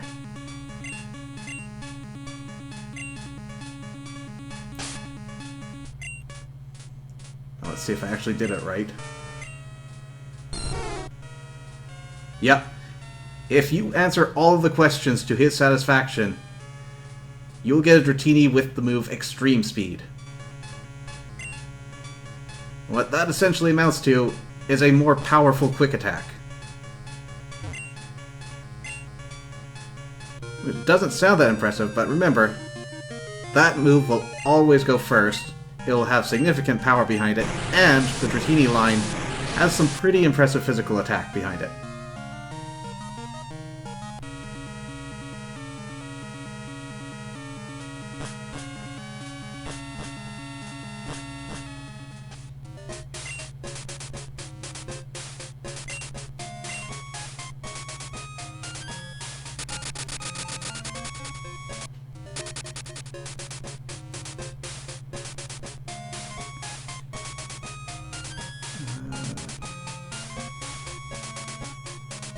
Yeah, I'm good.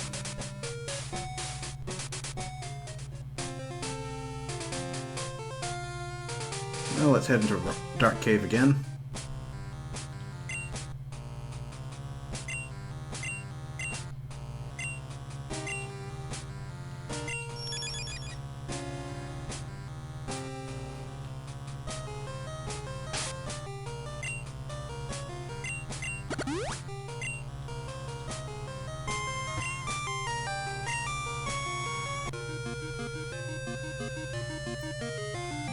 Let's work on cleaning this place out.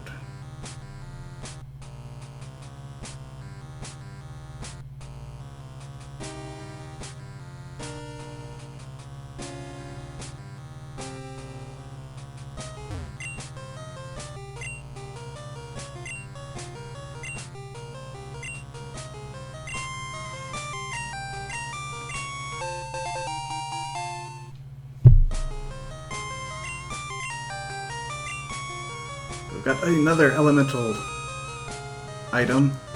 It's time for the Dark type. He's a rather strange man for wearing black glasses and handing them out inside of Dark Cave. Hey, free shades.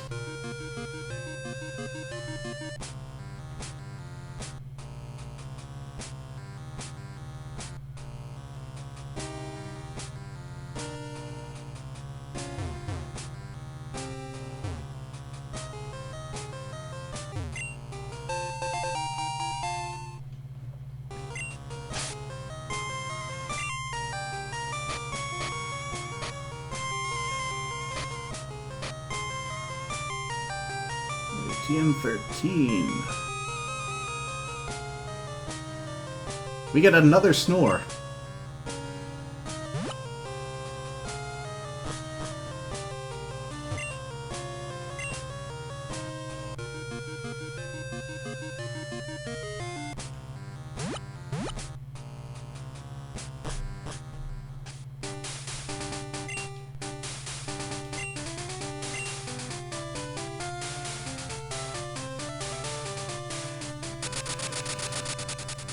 Okay, next up. Gonna deposit our Dratini.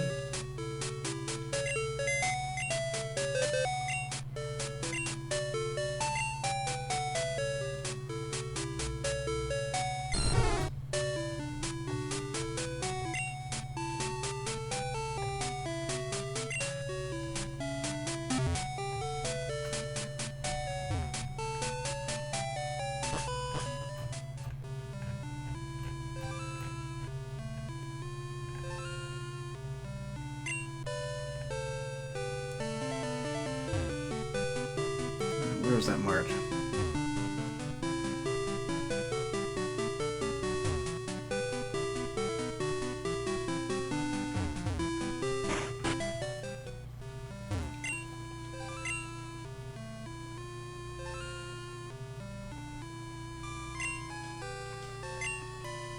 And of course you don't sell it.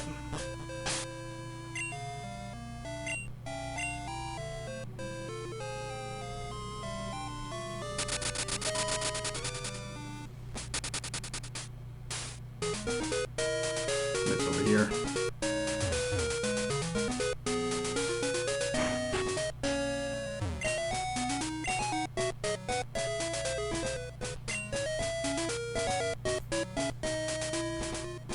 I think 10's good for now.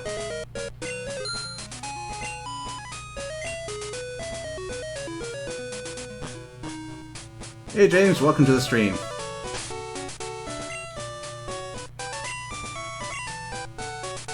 So you just missed us getting the 8th gym badge.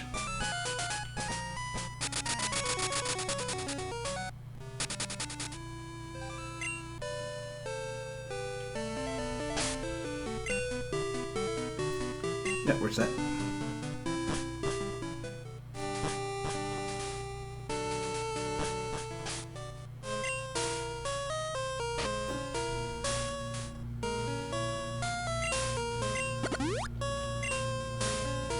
Now that we have Waterfall, we can properly explore this cave.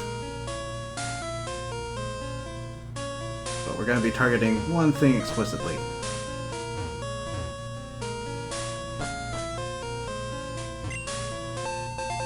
That's not it.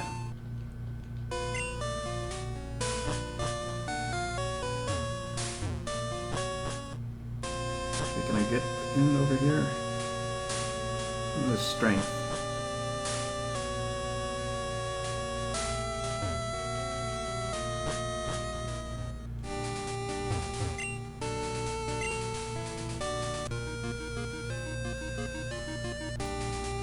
I need to take the central entrance.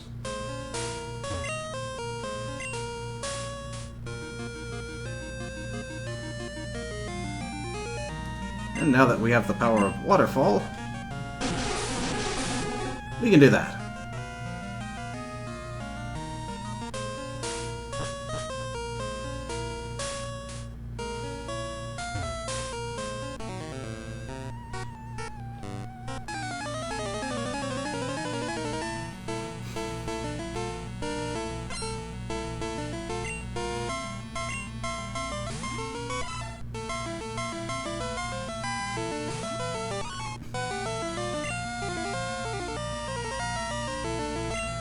Like we never left Blackthorn City.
Wondering why Super Nerd Hugh is calling out for Marcus?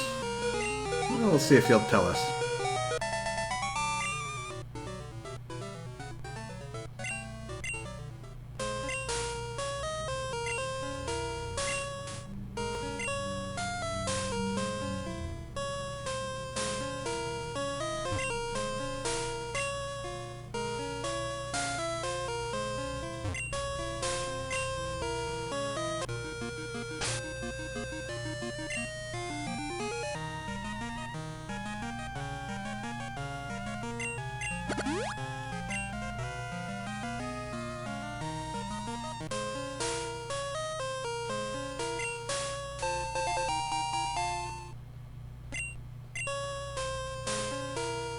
Max Potion, we'll hold on to that.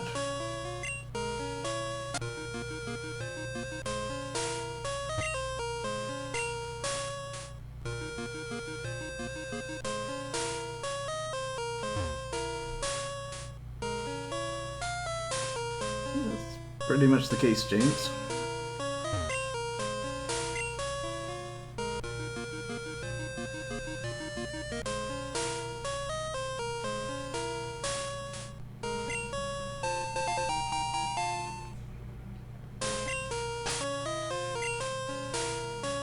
Okay, TM40. Ah, Defense Curl. That is significantly underwhelming, but as you may be familiar, we've got ATM for rollout. If you use Defense Curl the turn before you use rollout, you will double the initial base power of that move. Ooh, Escape Rope. I'm actually going to want to grab that. Now, what do I junk?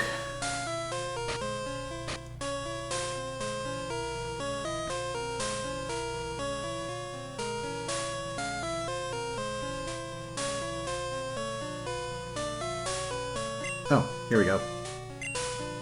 Actually, may as well.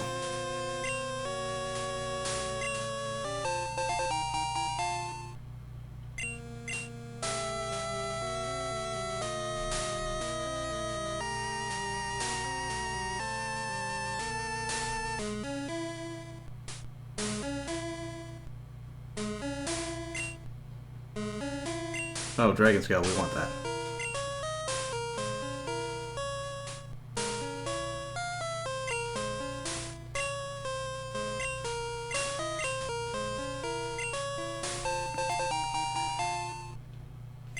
So, unlike that Dragon Fang we picked up, this item will raise your dragon's attack power.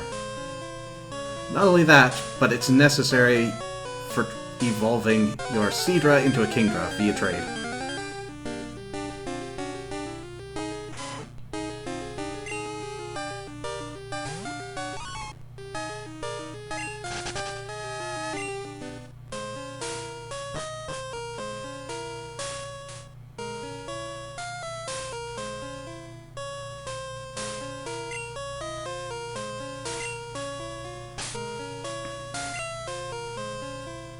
What else do I get rid of?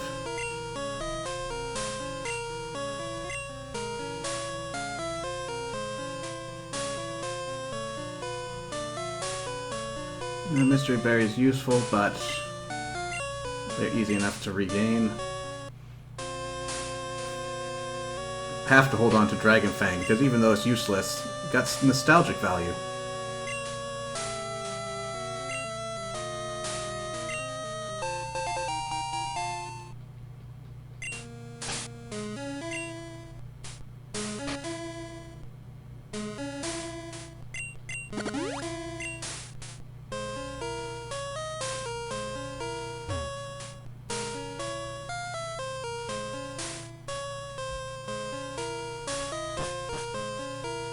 Where we came from.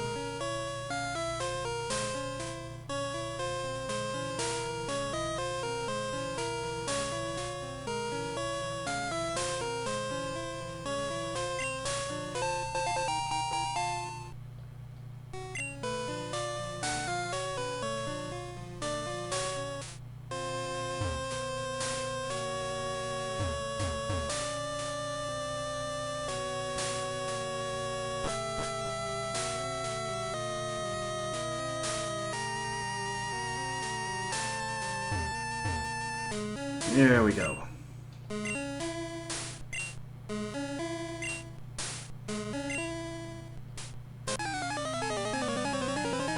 Well, this is gonna end poorly.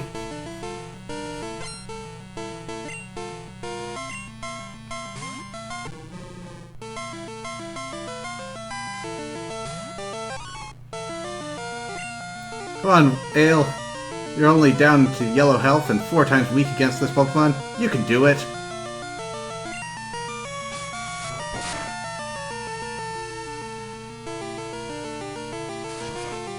Actually, if you dodged there, you would have done it.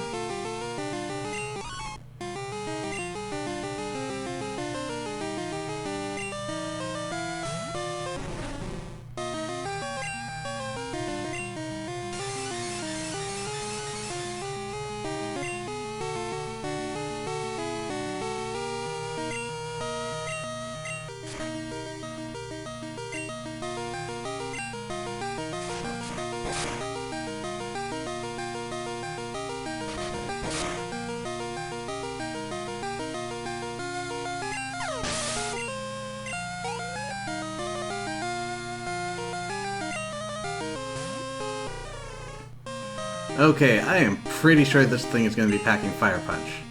Let's find out.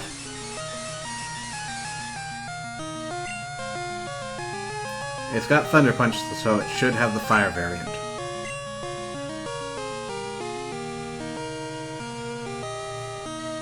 Oh crap, my entire team is weak to Fire. Well.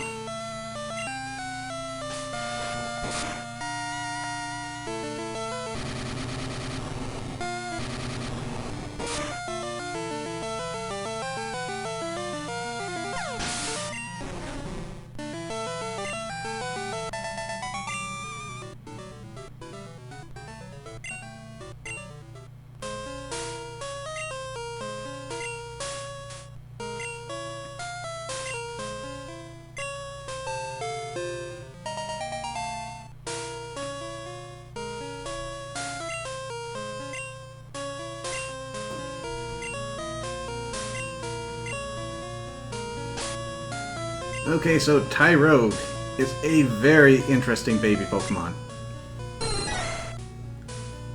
Once we get this thing up to level 20, it'll evolve into a Hitmonchan, or a Hitmonlee, or a Hitmontop. And all of that is decided based on its stats. If you reach level 20, or whichever level you decide to evolve at after that, and your attack is greater than your defense, you'll get a Hitmonlee. If your defense is greater than your attack, you'll get a Hitmonchan. And if they're equal, somehow, then you'll get the new Pokemon Hitmontop. I'll be trying to get that latter one, but that's going to take some time, so we'll do it off screen.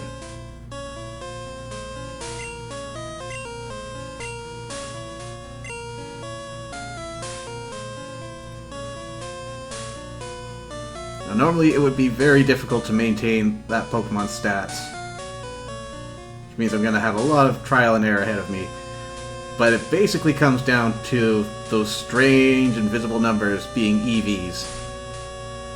And use enough vitamins and fight the right Pokemon, you can control which stat goes up and by how much. And I was looking for an escape rope. I picked one up. There it is.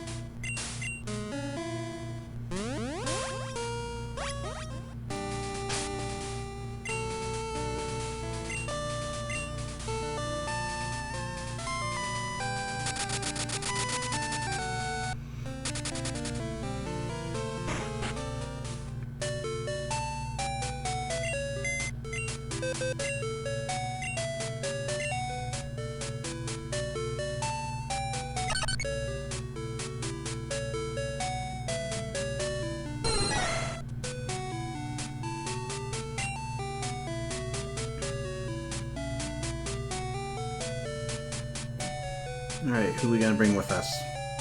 You sat out last time, so you're coming.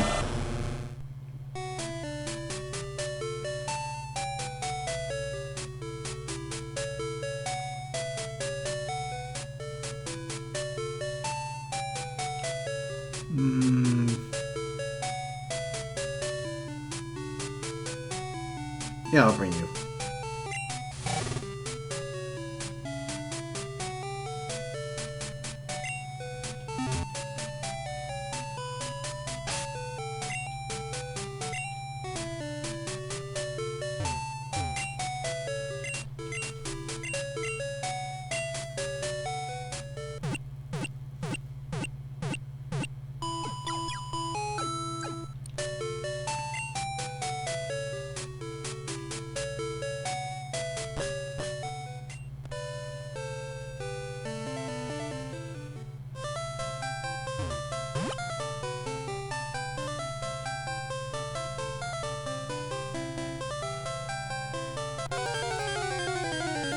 Curses!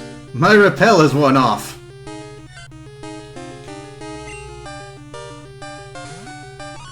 Whatever shall I do?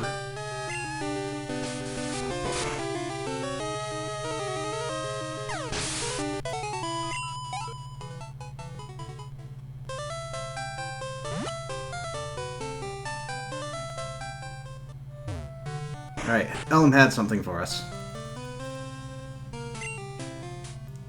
Hi, Zebel. Thanks to you, my research is going great. Take this as a token of my appreciation.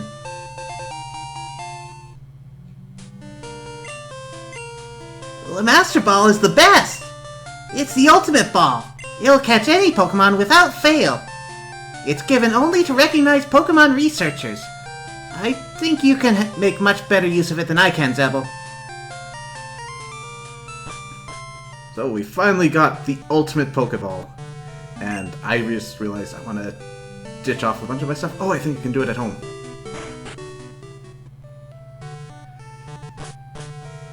Now, there is a very specific circumstance I recommend holding on to that ball for. But that is probably not going to come up until another day. Let's see, deposit that.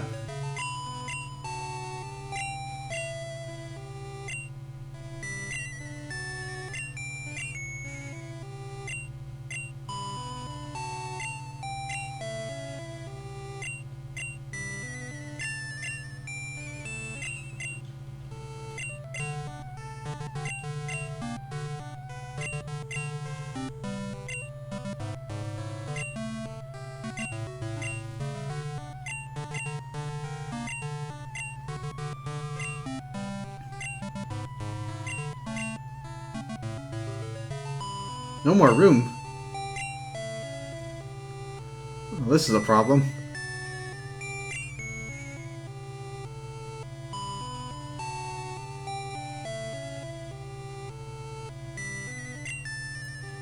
Guess we'll hold on to that.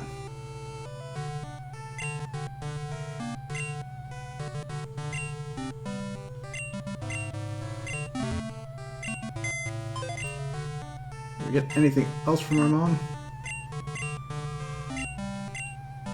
No, we did.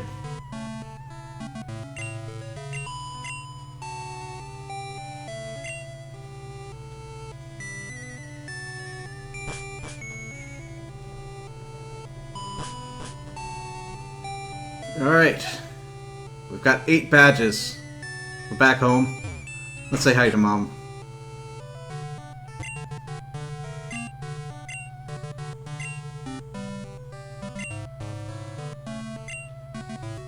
I just wanted to say hi.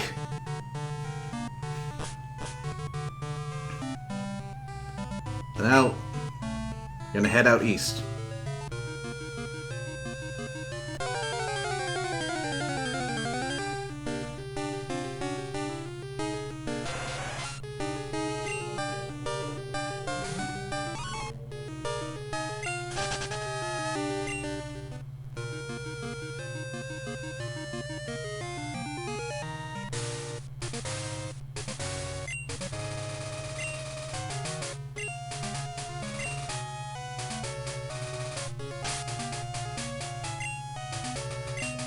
He's not kidding. Welcome back to Generation 1.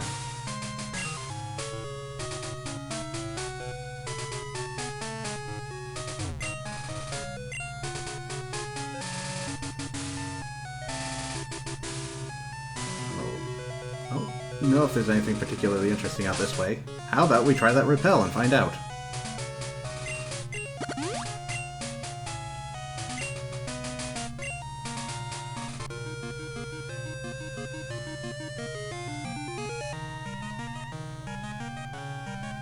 Oh, there was something.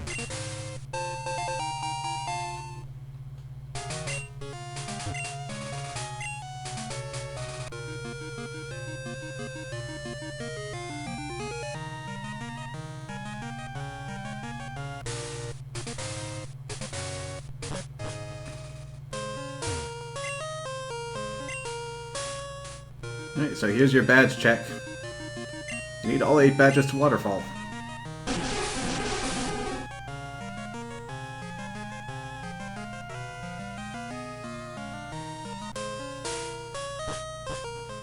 And that was Tojo Falls.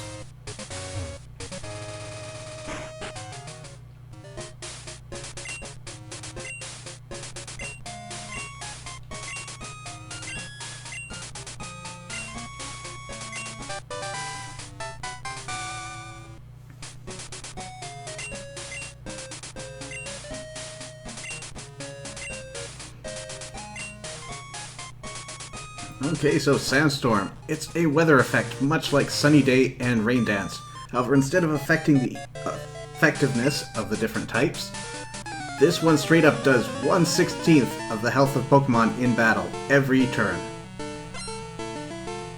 Except for Rock, Ground, and Steel types, which are immune to the effect.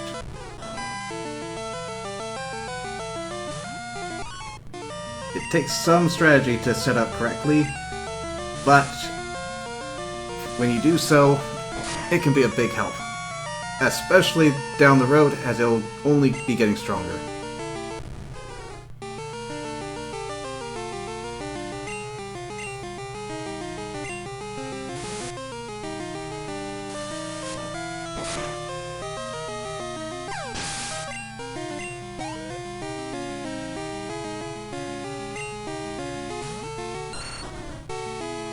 I think I've noticed the theme.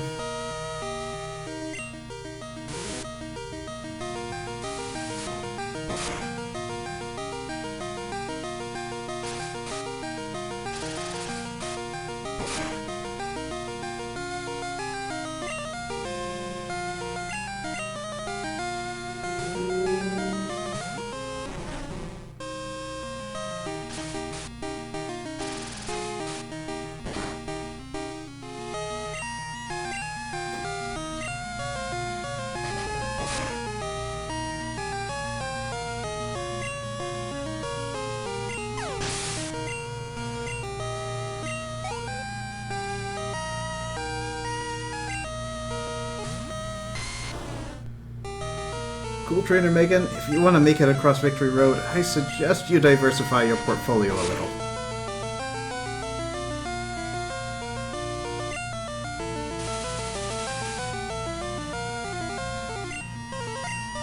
Now, I am one to talk with my 2 water types, and significant weakness to fire.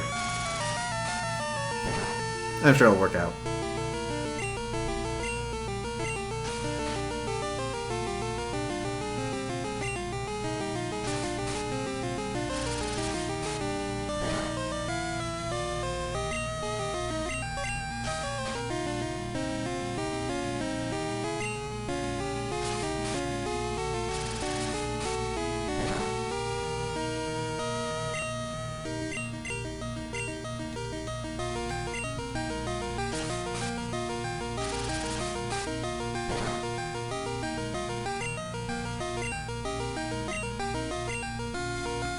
Are the trainers in the league the same? No, it's a new year, so it's a new set of trainers. In fact, it's been a few years, it's either 2 or 3, I can't remember which, since the last Pallet Town champion took the title.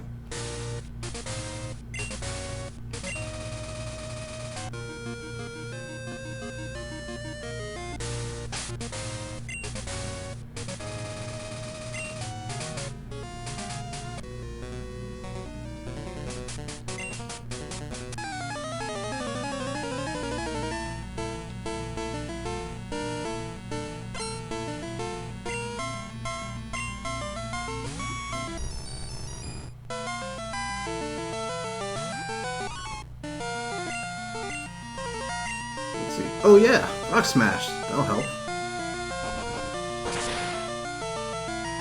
And I don't think Magneton can learn any steel moves. There are only 3 steel moves in 2nd generation. See, we've got Metal Claw, Iron Tail, Steel Wing. It does not look like Magneton has any of those appendages, so we should be okay.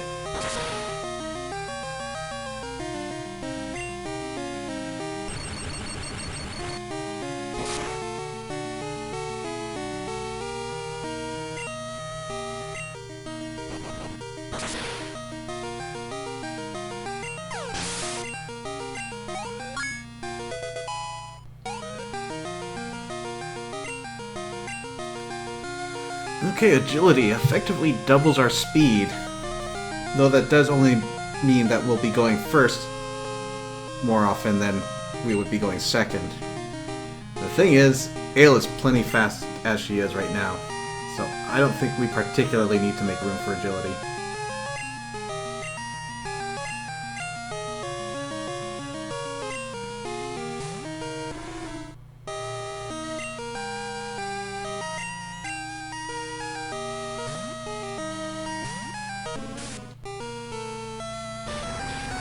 Oh! They're packing Earthquake now.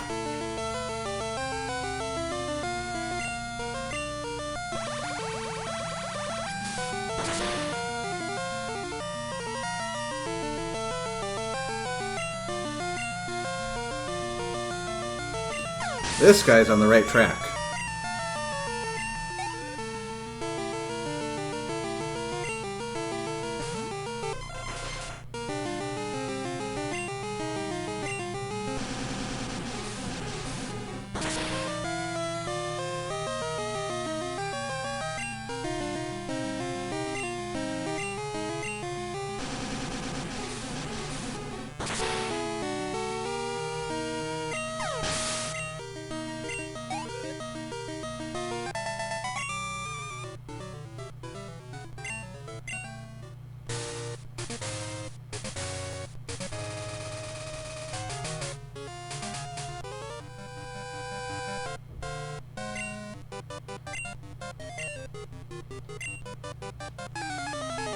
Psychic, eh?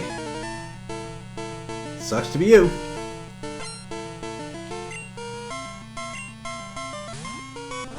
Oh, never mind. Starmie will kick my ass. So I am 11 levels higher.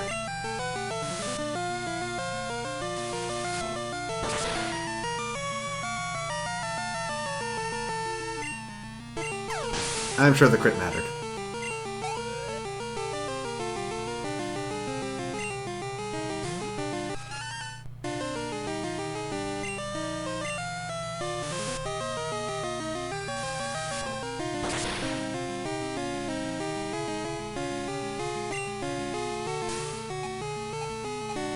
Neat.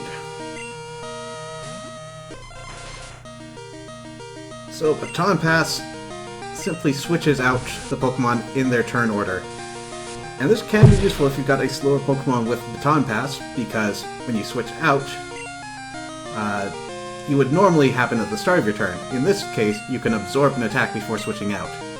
However, if you've also had stat changes effective when you Baton Pass, all of those stat changes, positive or negative, will be given to the new Pokemon you switch into. Starmie was always a Psychic type. It was a Water Psychic type in Gen 1, and it has been ever since. Though Staryu always is a pure Water type.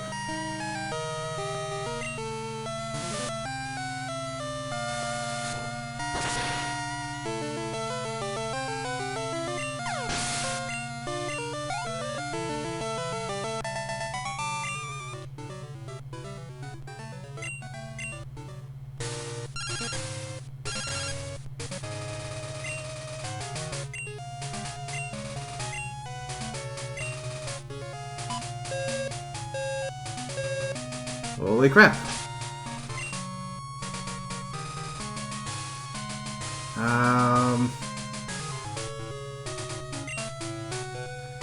Yep. Heading back.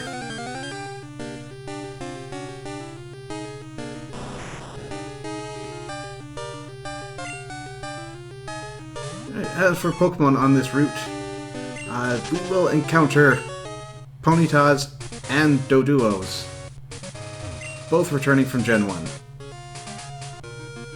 Both rather speedy, rather physically offensive Pokemon. If you're still looking for your glass cannon, now's about time you picked one up.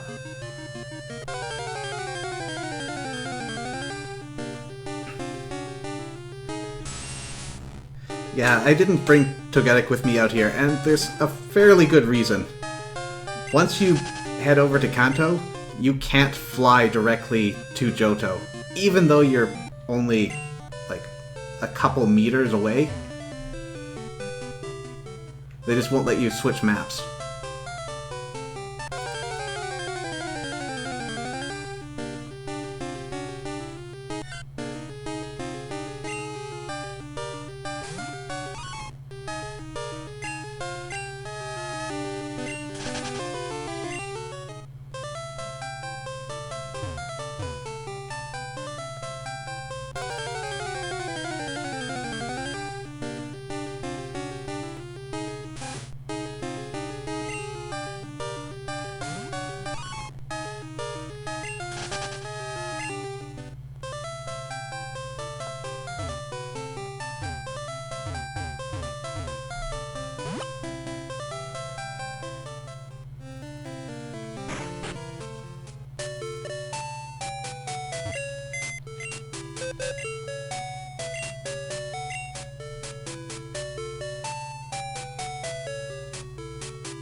That's correct. Ponytas were caught in the Burnt Lab, and Doduos, while you could catch them in the Safari Zone, were also available out in the wild near Celadon City.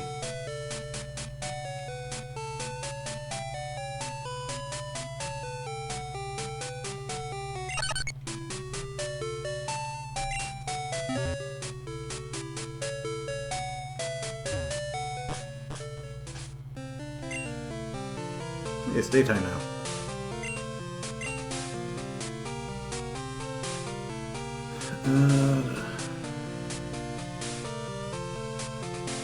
No, totally. I think you were out here?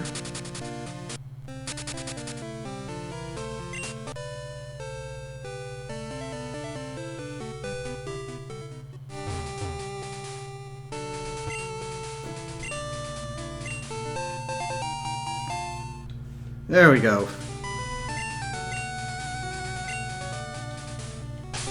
We are going to hold on to that Water Stone. There's something we could do with it right now, but I think we're going to hold off on that in lieu of getting to the Pokemon League.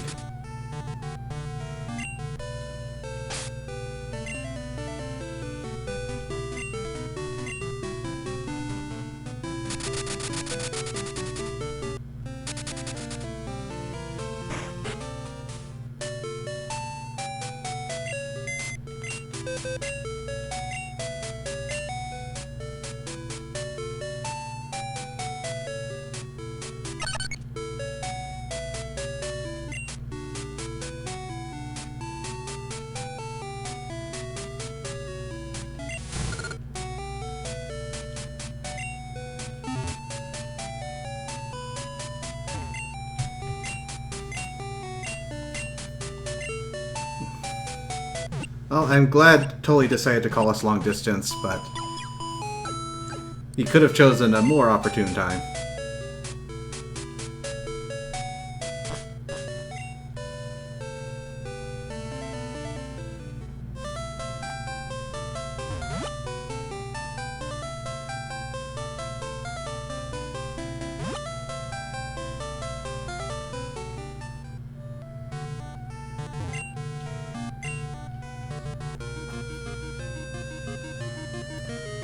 By the Chinchou?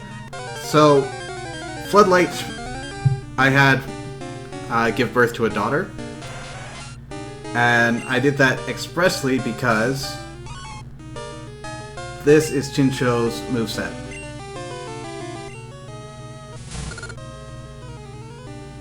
So as you can see, she knows 4 different HMs. So she is the master of getting us to travel across water. And also lighting up caves.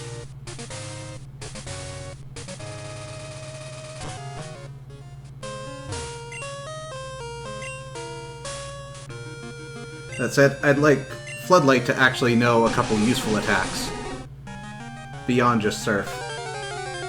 So that's why I'm not piling all of that onto him.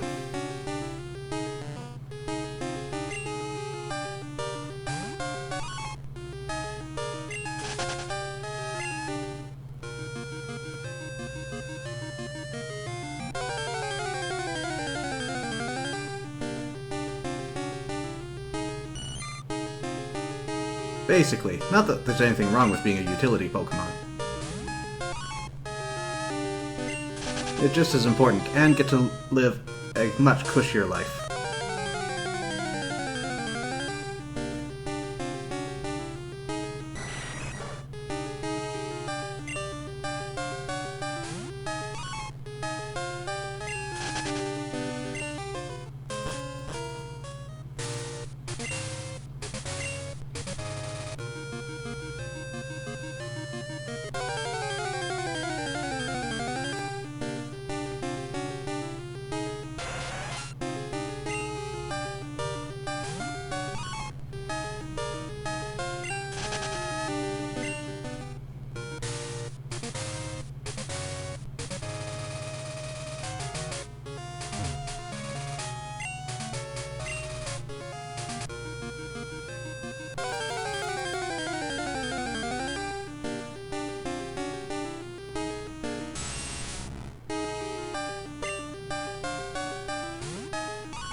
Are you okay? We should probably get you to a Pokemon Center.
No, thank you.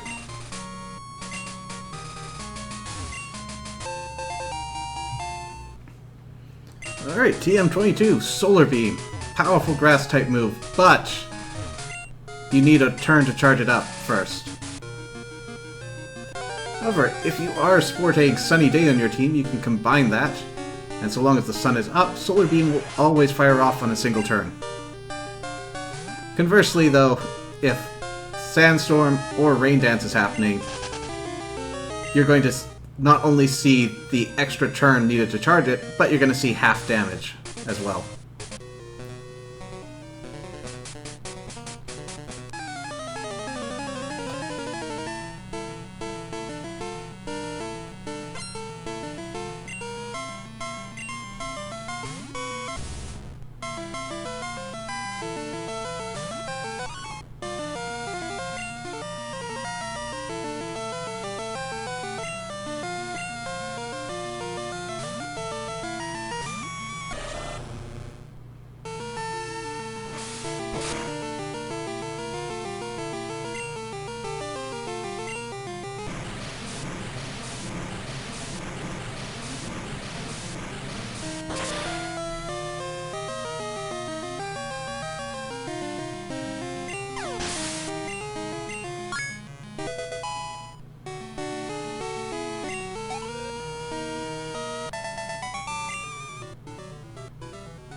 Alright, we know what we can do to these.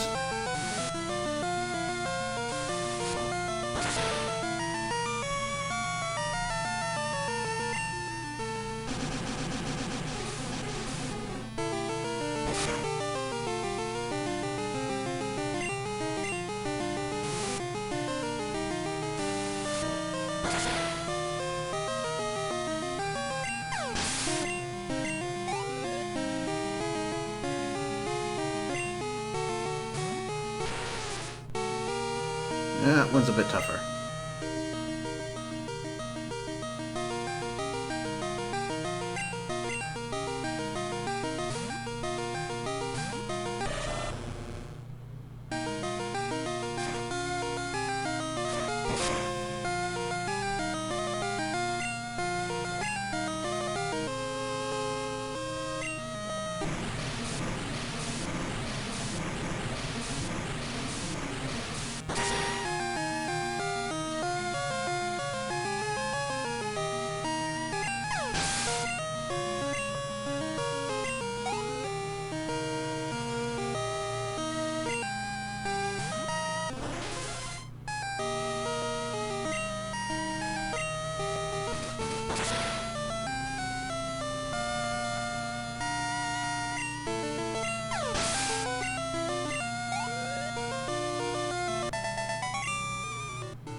And I apologize for your feelings in advance.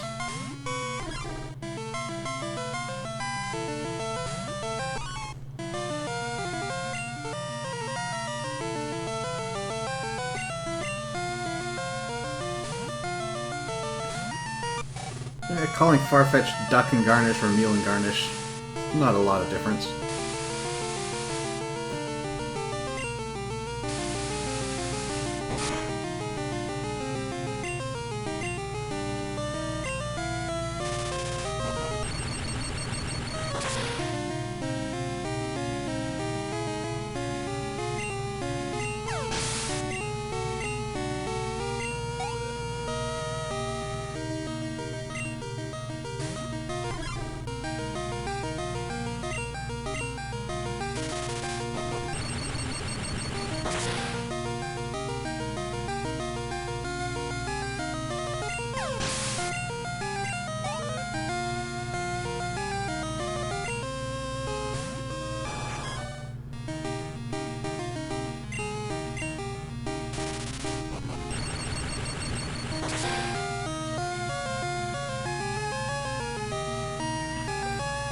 Now, I wouldn't beat yourself up for not realizing what's going on with Farfetch. It's actually a play on a Japanese idiom, so it's much more recognizable there than it is here.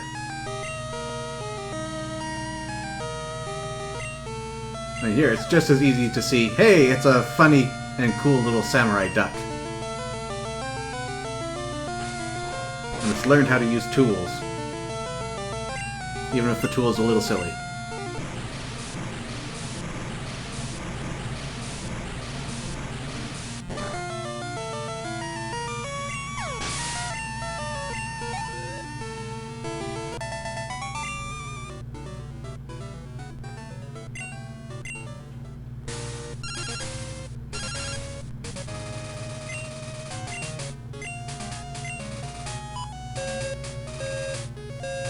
Oh, Mom. Laugh track.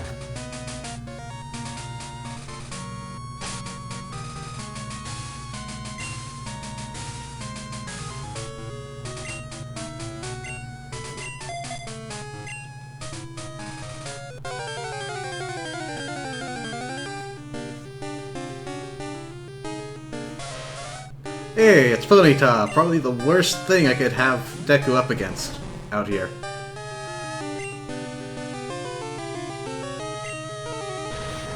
And that was the worst thing it could do. Let's see how bad this is. Almost half health on a fully evolved higher level Pokemon from an under-evolved Pokemon.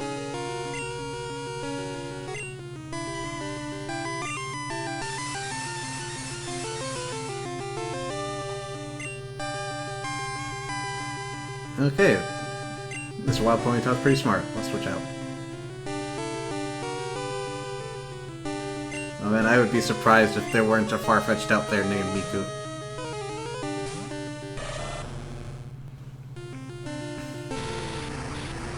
As for why Miku has a leak, well, that goes into history of memes. I think it was Bleach that first had it, where Orihime was just casually spinning a leak around, and then someone had the bright idea to add Yevon Polka to that as background music, and it just sort of took off from there. And then Miku eventually picked it up.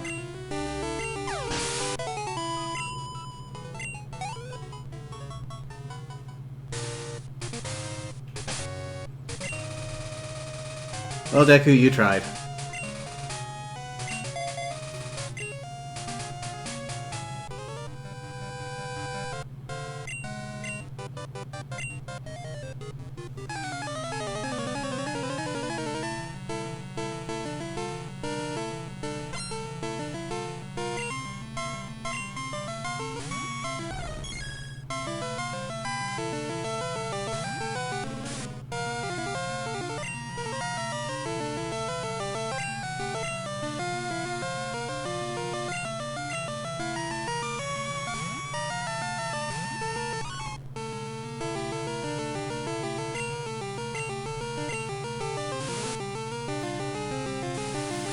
I think Espeon probably only has Swift to deal with me right now. Yeah, there it is.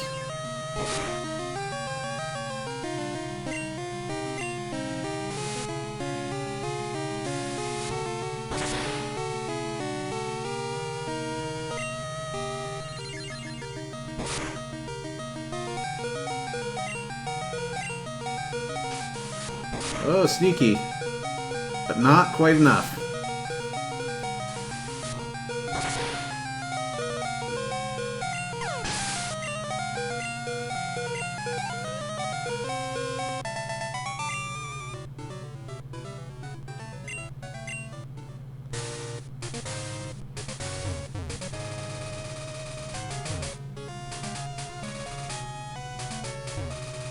Alright, this house.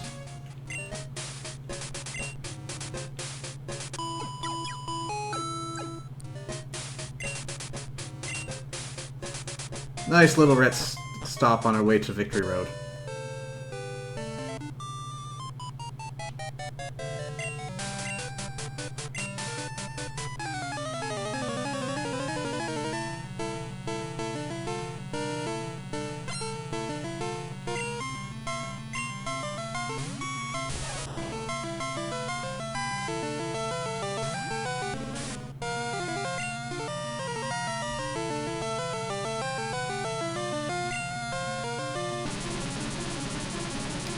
Oh, crap.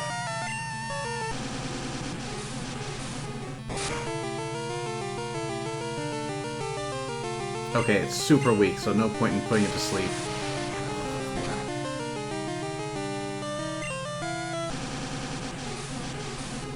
Okay, good. That could have been a problem.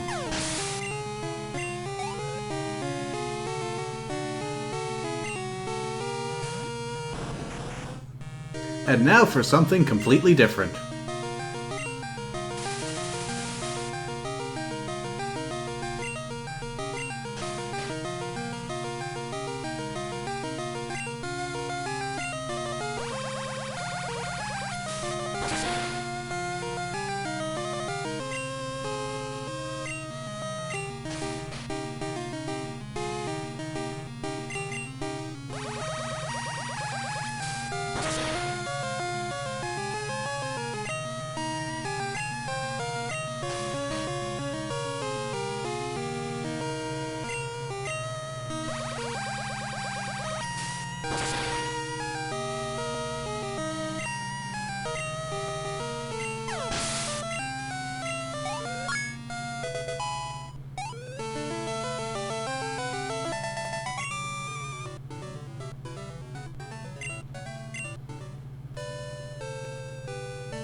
Actually, let's check what's on that tree. Iceberry, really? Okay.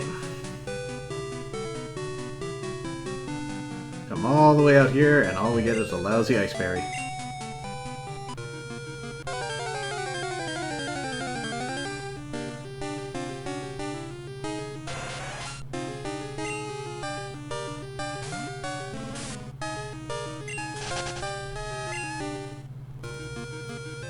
Oh.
Okay, Deku gets all of the nopes to that.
Kingler's feet are too small to stomp.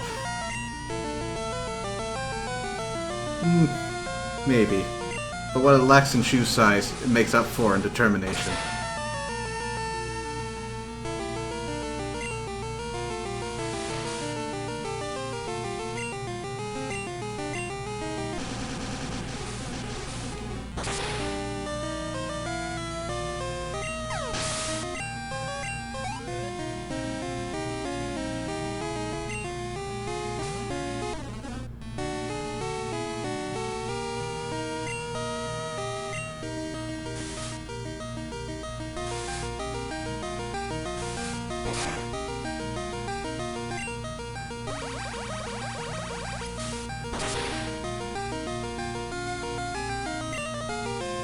And pointiness.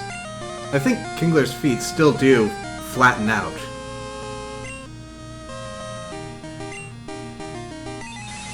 He's not walking on the tips of his toes.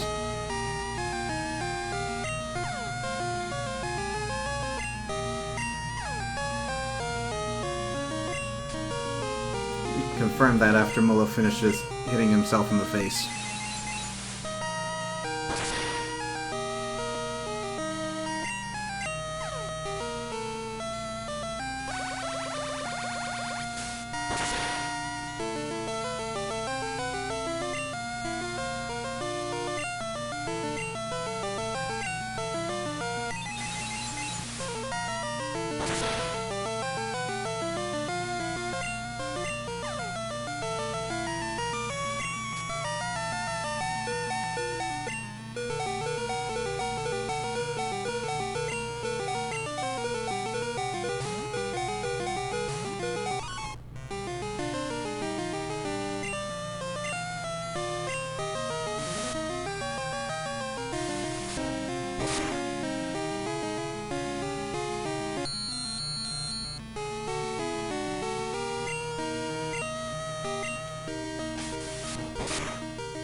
let's take a look.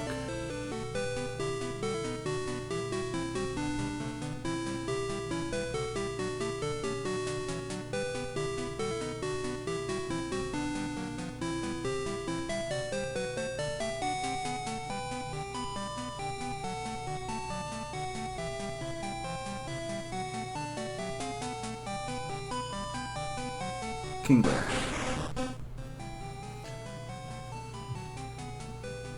Yeah, so we can see right here that he's got little toes, and he's sort of balanced on a sort of flat area. And we don't know how heavy he is from this, but he's probably pretty heavy. But you're still right. It doesn't look like he should be able to stomp with legs like that.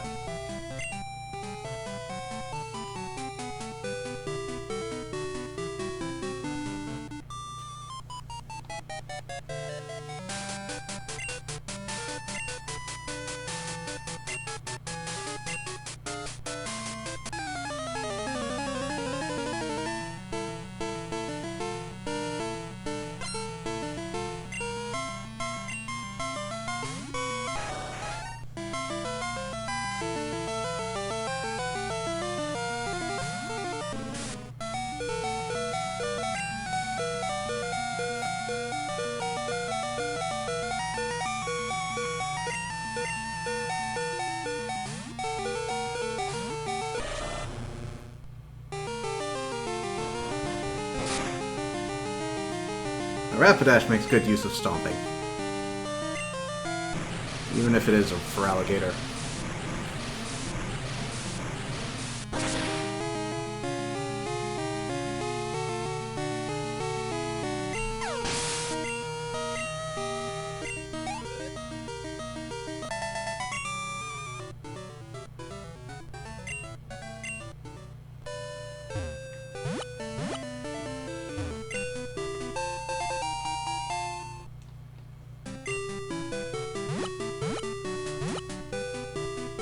Alright, let's swing back to the little house out here.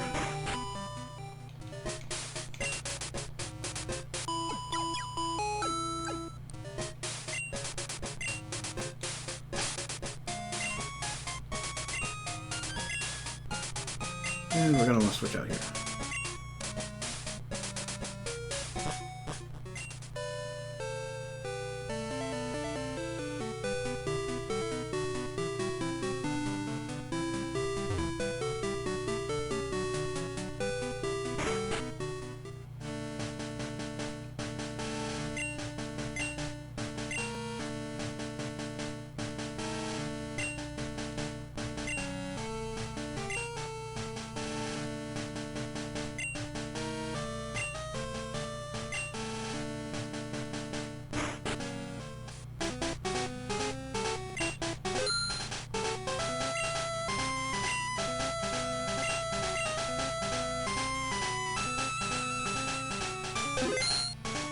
Alright, Victory Road.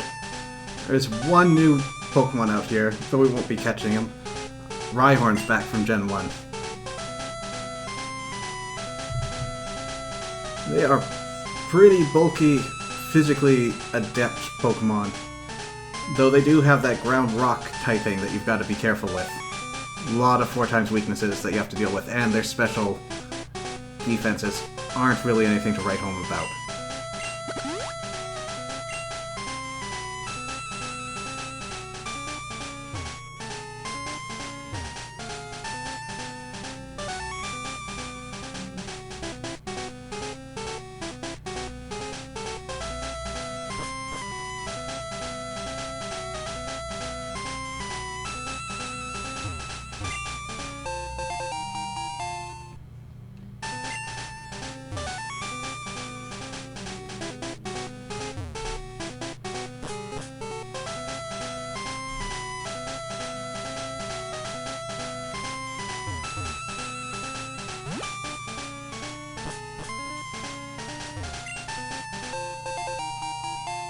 Full Restore, very useful.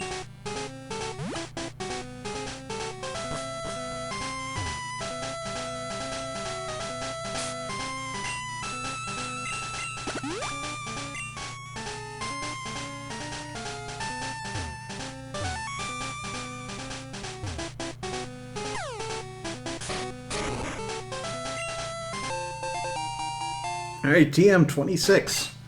We got our own earthquakes now. We'll be using that later, but hold on to it for now.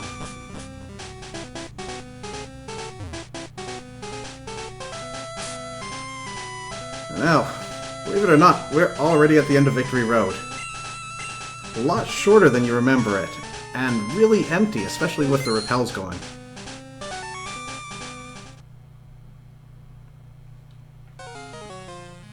Hold it. Are you going to take the Pokemon League challenge? Don't make me laugh. You're so much weaker than I am. I'm not like I was before. I now have the best and strongest Pokemon with me. I'm invincible! Zebel, I challenge you!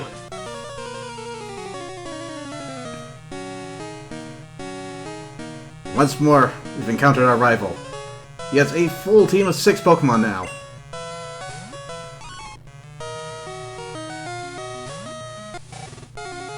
Alright, leading off with Sneasel. I think I'll return the favor.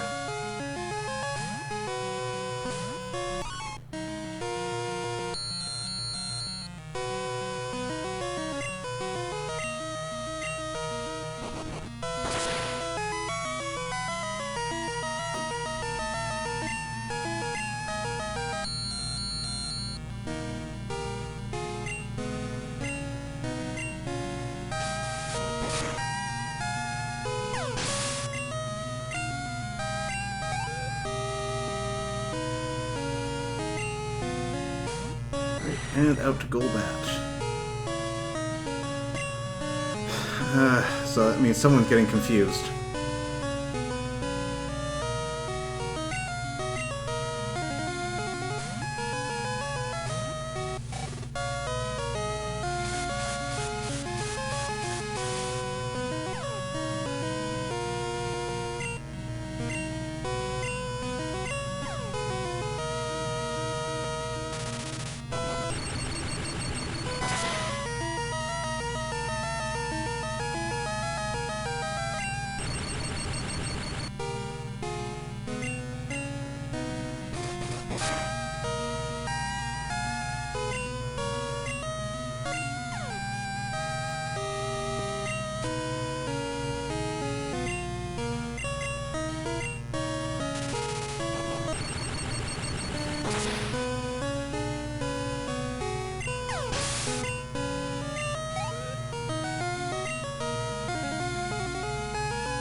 And we're back to a starter Meganium, which Floodlight does not enjoy being up against.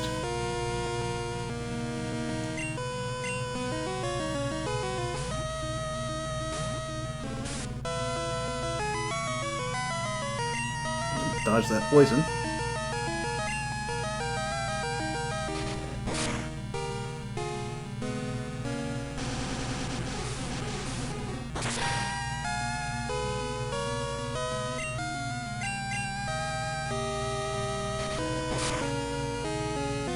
The thing with Body Slam is paralysis is just around the corner.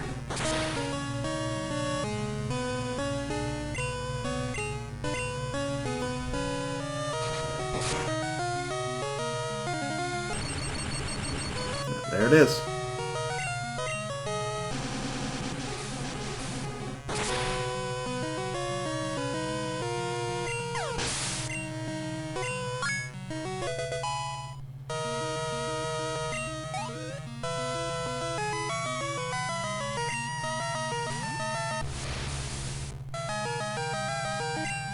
Kadabra, back to Ale.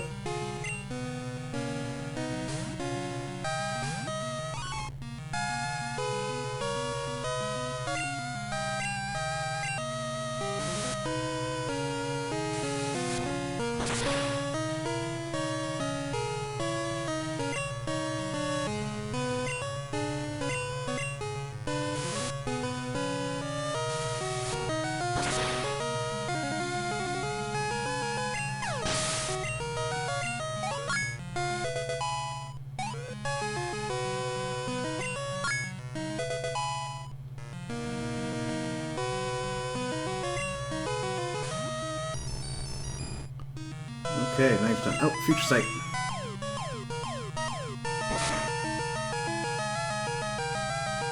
Must be typeless. Because that's a psychic type move, and it did damage to a dark type Pokemon. Ail's good for this too.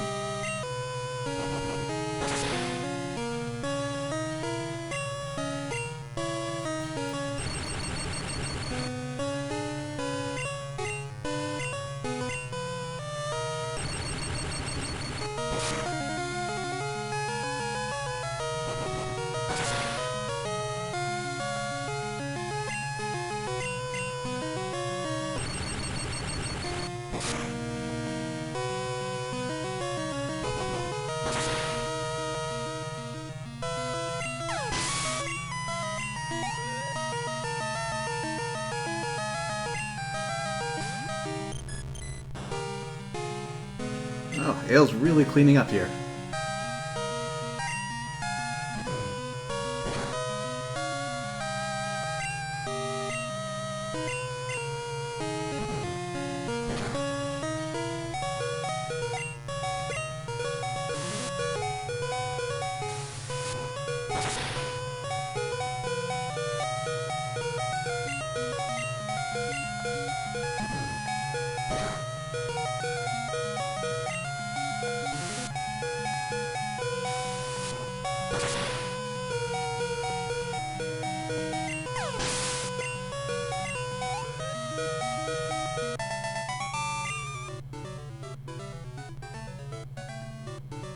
I couldn't win. I gave it everything I had. What you possess, and what I lack? I'm beginning to understand what that Dragon Master said to me. I haven't given up on becoming the greatest trainer. I'm going to find out why I can't win and become stronger. When I do, I will challenge you. And I'll beat you down with all my power. You keep at it until then.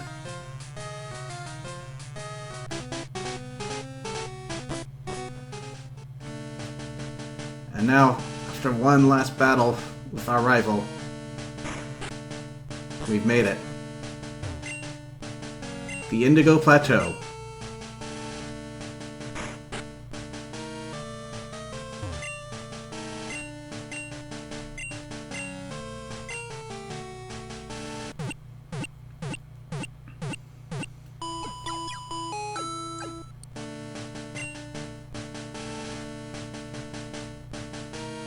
Right, now this man over here, if you talk to him, he'll let his kindly Abra teleport you back to New Bark Town.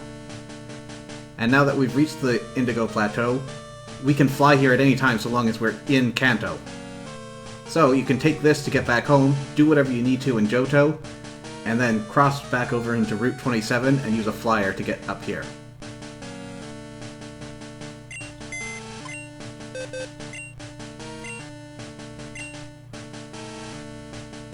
But where we're going,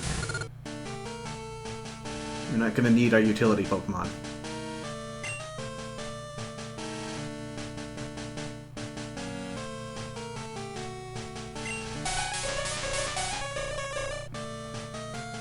Welcome back.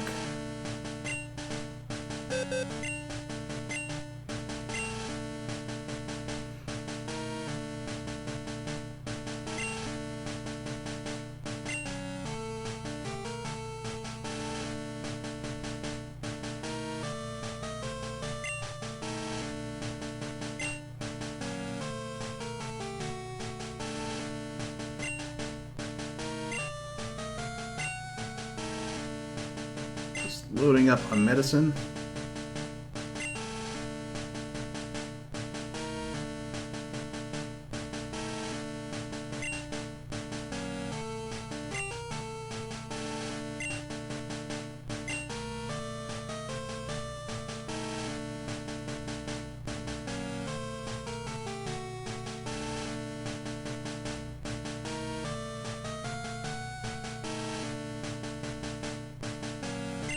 Sell this nugget while I'm at it.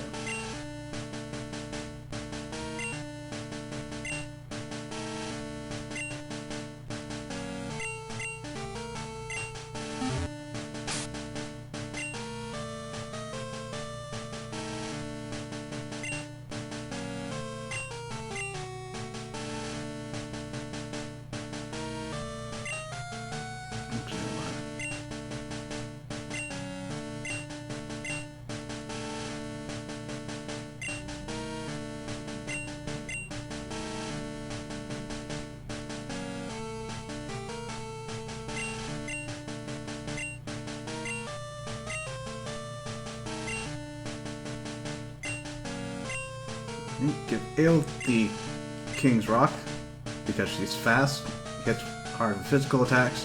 It'd be nice to get a flinch off there once in a while. Deku gets the Pink Bow because his best attacks are all normal. Murasaki... I think I'll give her the Never Melt Ice. Just because Ice is a very useful type, and her Ice move isn't that great.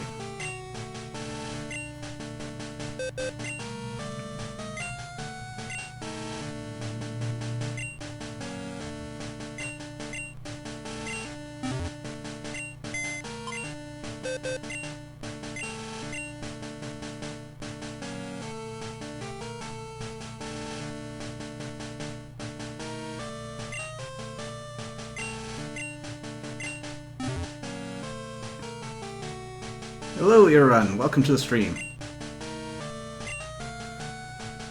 Okay. I think we'll want to pick up a handful of these.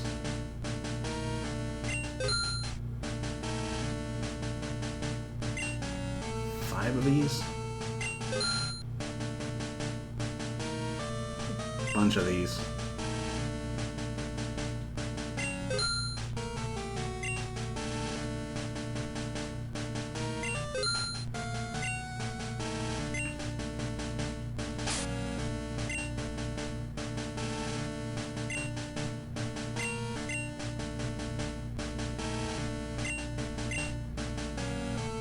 Alright. So normally, what I do is recommend you go out and grind yourself up to level 45, level 50 if you're not feeling particularly confident, because what lies ahead is definitely challenging. But we ain't got time for that.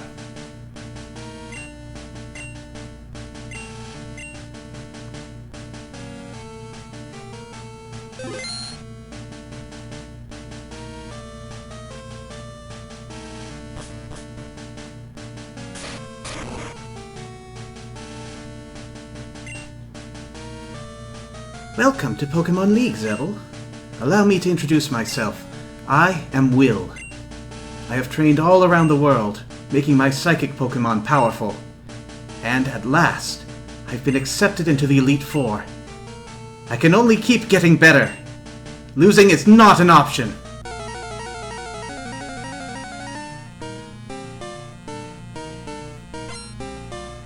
So replacing Lorelei of the Elite Four, we now have Will, the Psychic Trainer. And he's gonna lead out with a Xatu. These guys can be pretty bulky, and you gotta watch out for things like Nightshade and Future Sight. And of course, Confuse Ray.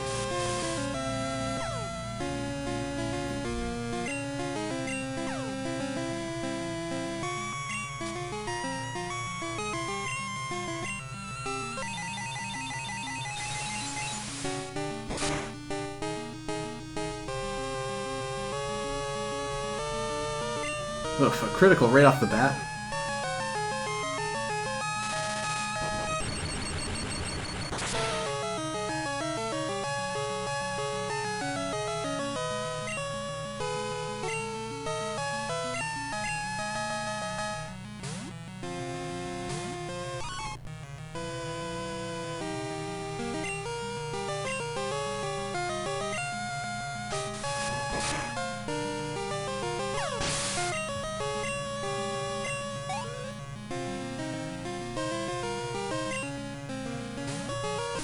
Okay, Exeggutor. Grass Psychic type. Fortunately, I don't think I can get much more of an advantage against them.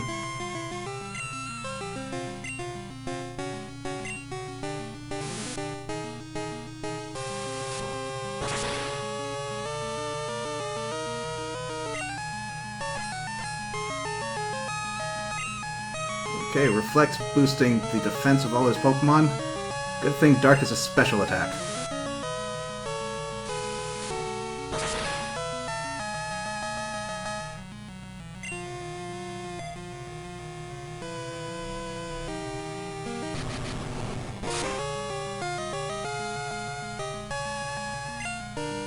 Gotta admit that did more damage than I was expecting. Executor is not exactly known for being physical. But then again, Sneasel's not exactly known for being bulky.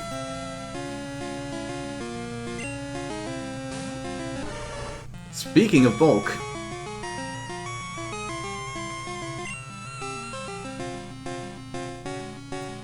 Molo is a bad move.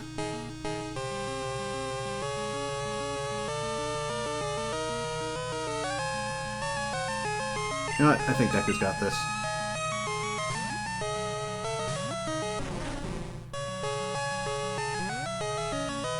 Speaking of bulk...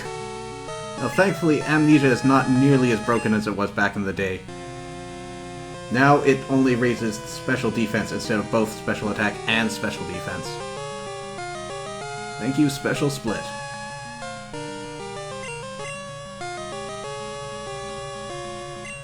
Hyper Potion.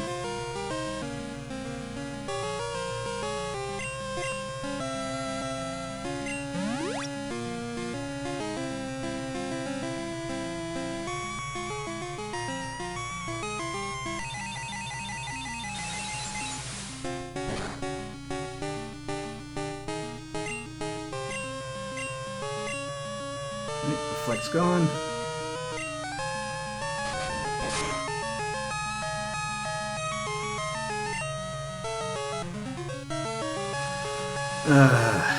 This is gonna take a while.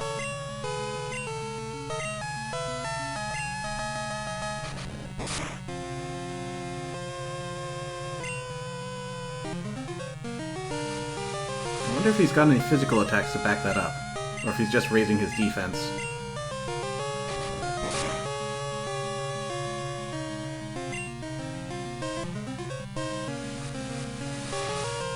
You know I just have to crit you once, right?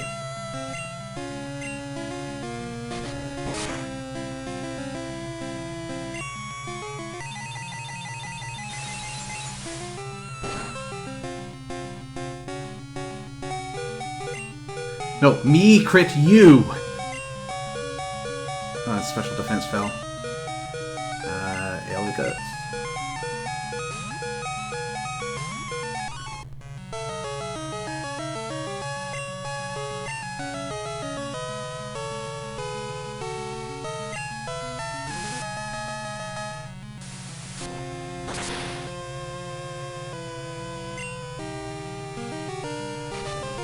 Yeah, he did have a physical attack there.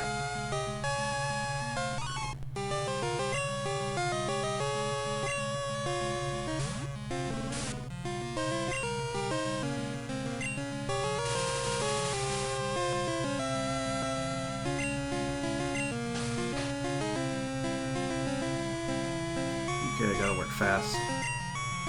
Gotta work faster than absorb.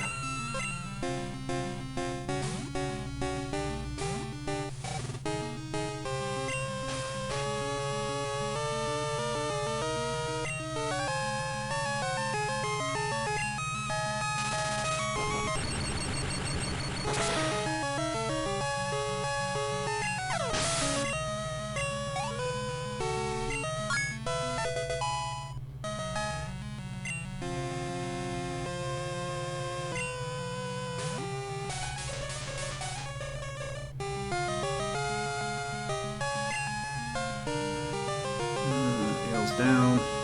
Deku's pretty weak. I guess I'll stick it out.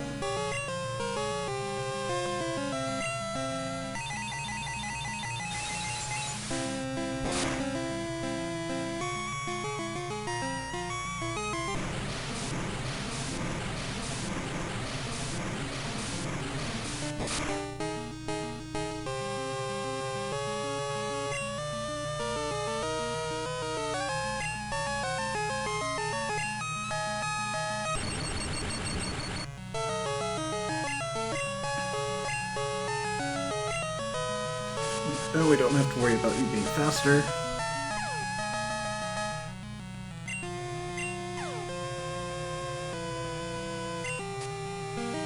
And perfect, you're done.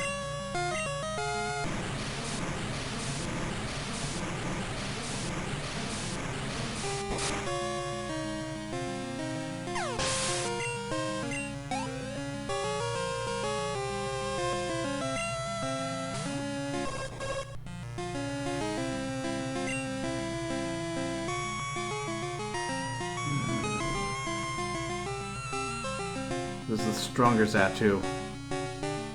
So, yeah, time to get some status on it.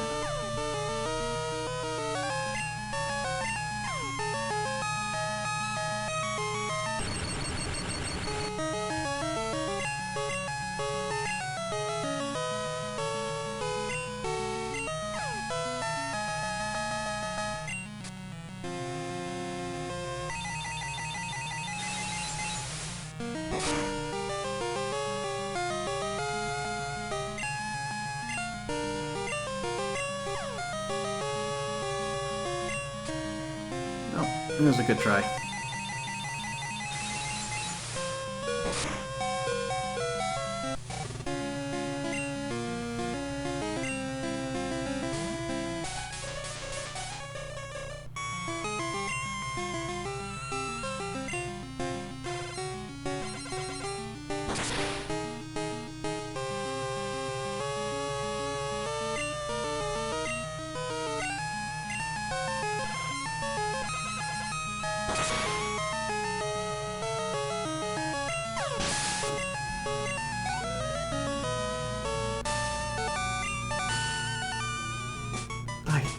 I can't believe it! Even though I was defeated, I won't change my course. I will continue battling until I stand above all trainers. Now, Zebel, move on and experience the true ferocity of the Elite Four! Alright. Oops. Let's heal off some of that damage.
Switch Murasaki up front.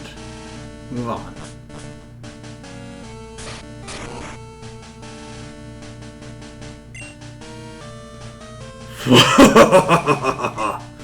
I am Koga of the Elite Four. I live in shadows, a ninja! My intricate style will confound and destroy you. Confusion, sleep, poison. Prepare to be the victim of my sinister technique. Pokémon is not merely about brute force. You shall see soon enough.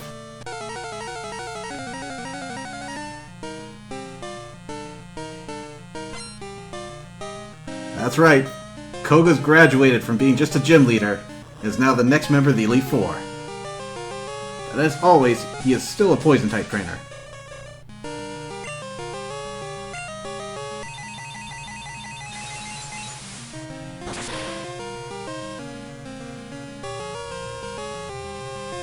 Oh man, this feels so cathartic after Will did it to me.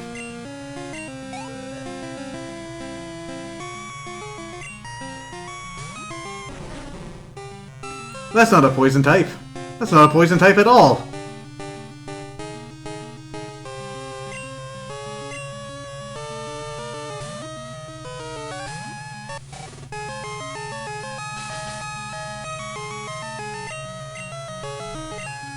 Oh, and here come the spikes. So now whenever I switch out, I'm going to be taking some damage from those.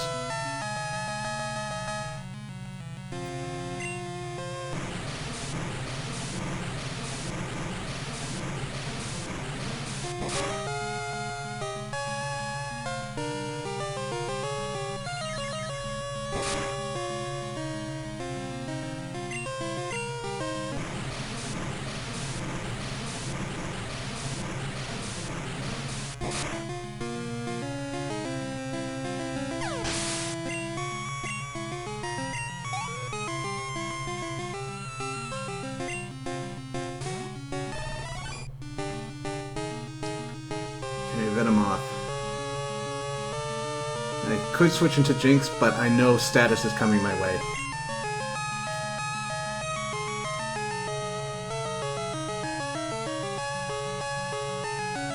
So let's give him something to think about. Come on, Koga, this is how you confuse a Pokemon. It's like you've never met a Golbat.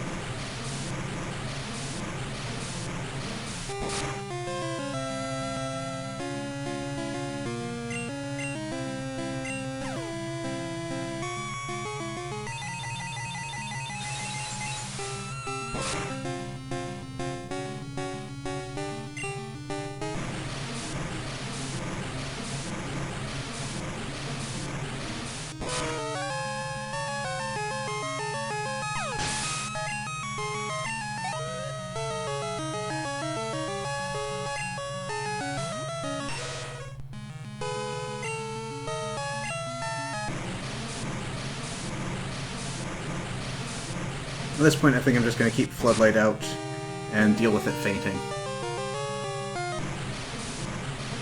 And I'm immediately regretting my decision.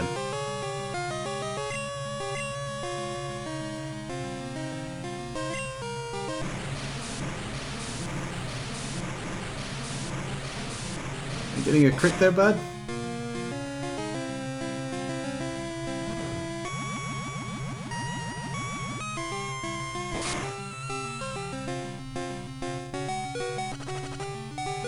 Oof. Hey, Minimize didn't do anything.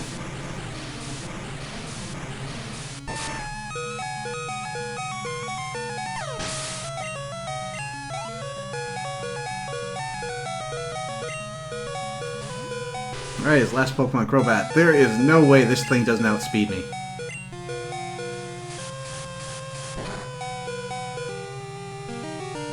I think this is actually the first Crobat we've seen, so... New evolution to Golbat. Evolves by happiness. Okay, what do we do here? Well, we gotta go with Murasaki. Fastest Pokemon strikes the weakness.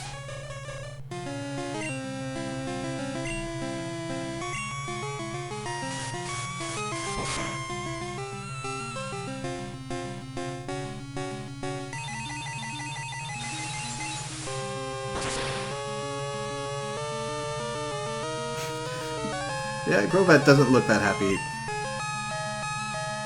Okay, Murasaki, you're gonna go down. He might waste one of his healing items. Yeah, there it is.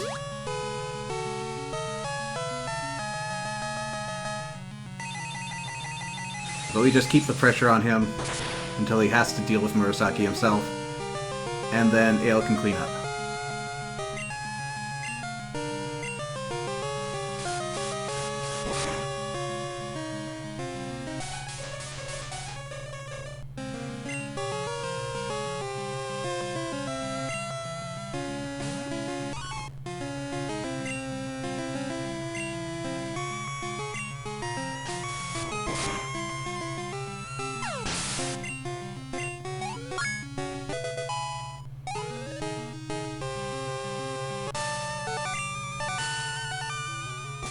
Ah, you have proven your worth.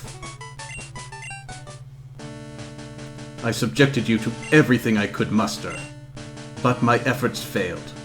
I must hone my skills. Go on to the next room and put your abilities to test. Okay, 2 fainted Pokemon. Seems to be about par.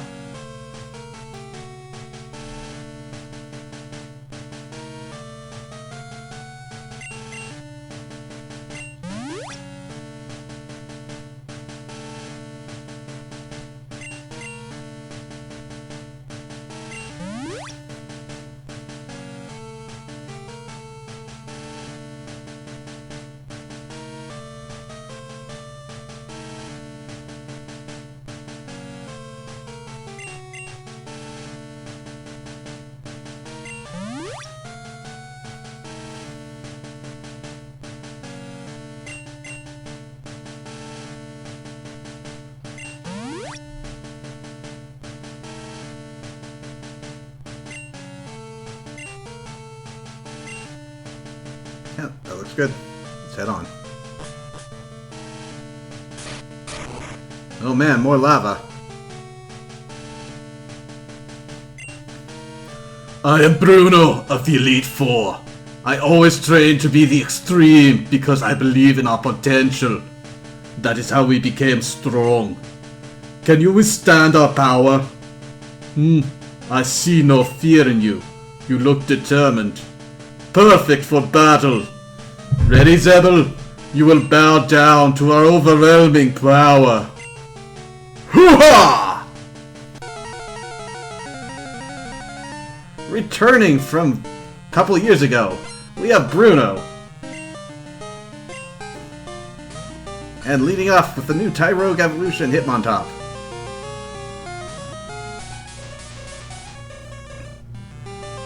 Hitmontop tends to be fairly balanced in terms of offense and defense, as you might expect from how he evolves. Doesn't mean he's not a fighting type up against Psychic.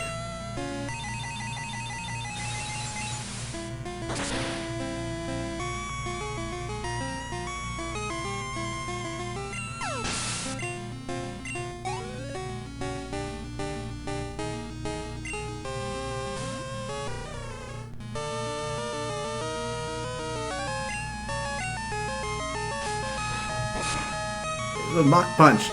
Similar to Quick Attack, but fighting type. Yes, balance is important when you're a top.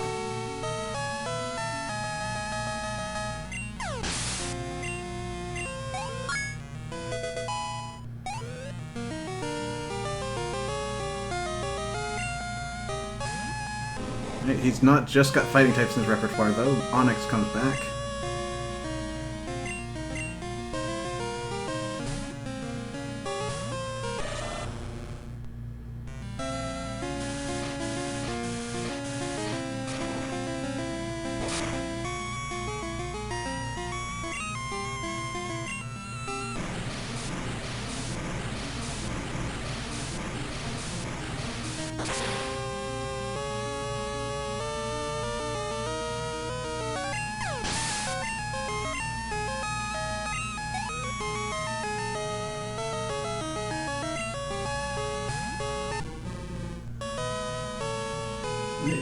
Next on Hitmonlee.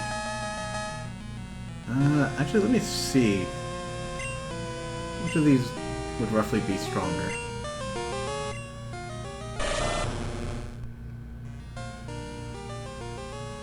Attack 109, special attack. So about 20 points difference. So that's mostly going to be in the base power, and that's, yeah, Surf's got it.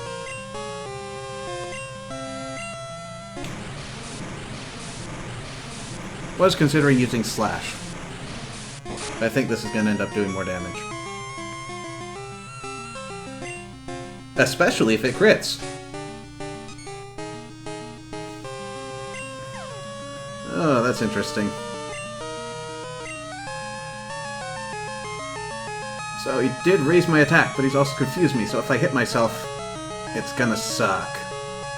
Also, he's probably planning on using a recovery item. So...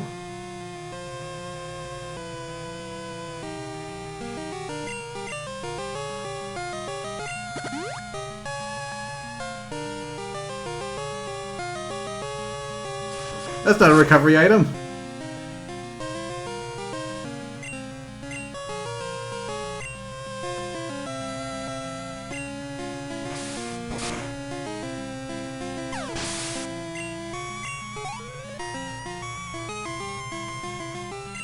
Alright, and finally, Machamp.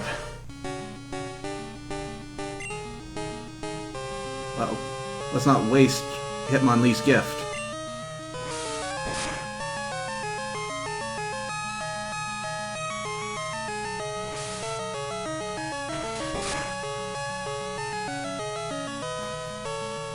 Ugh, crit.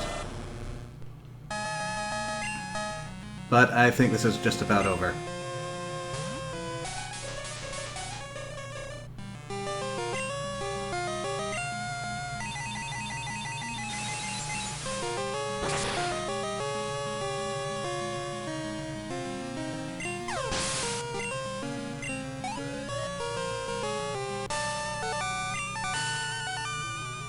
Why? How could we lose? Having lost, I have no right to say anything. Go face your next challenge. Short and sweet.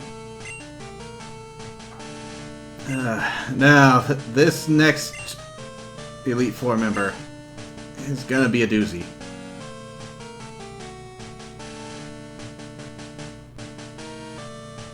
How are we doing on supplies?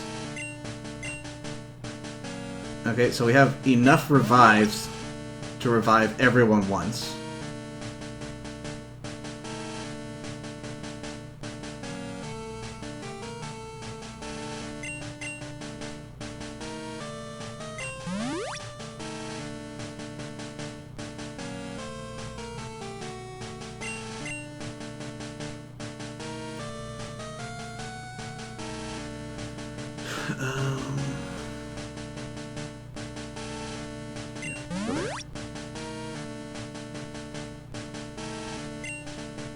I think we're gonna lead off with Deku.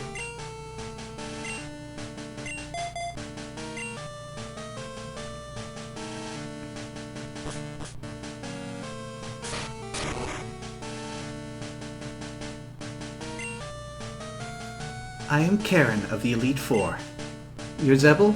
How amusing. I love Dark-type Pokémon. I find their wild, tough image to be so appealing, and they're so strong. Think you can take them? Just try to entertain me. Let's go.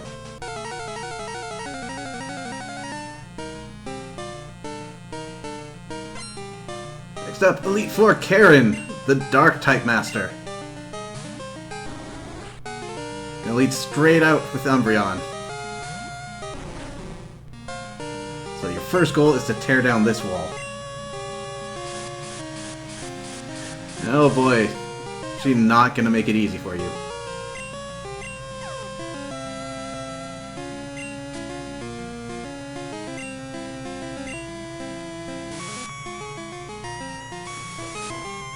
Thankfully, Umbreon is all bulk without very much offense. So even if it comes down to it, we can probably outlast her.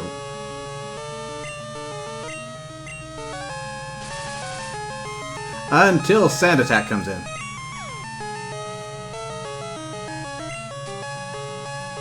And sometimes you just gotta sit down and ask yourself, what am I willing to put up with today? Not that.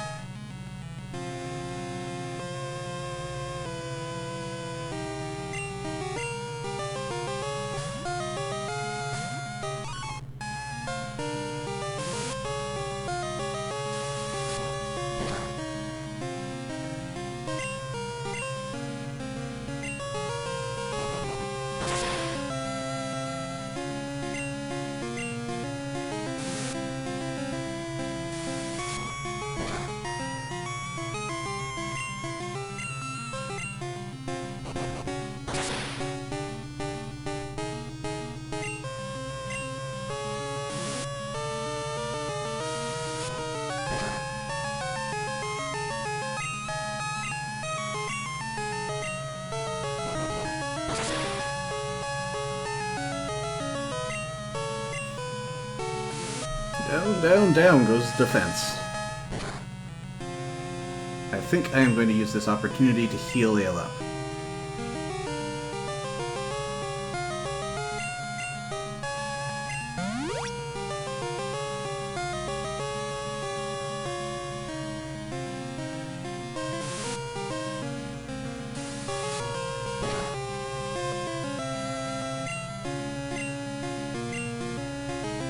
Alright, my Rock Smash should finish her off.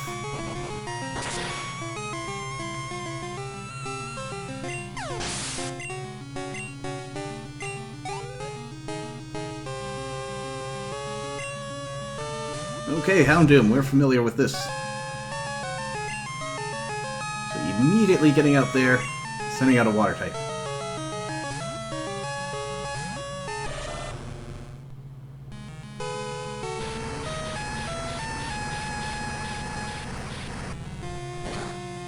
Oh boy, level 47. With the type advantage, this is going to be fun.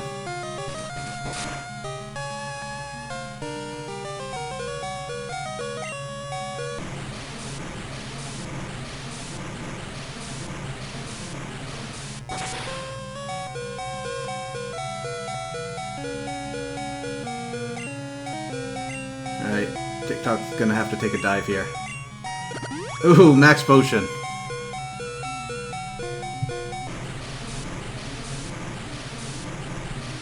Good thing she didn't use that on Umbreon.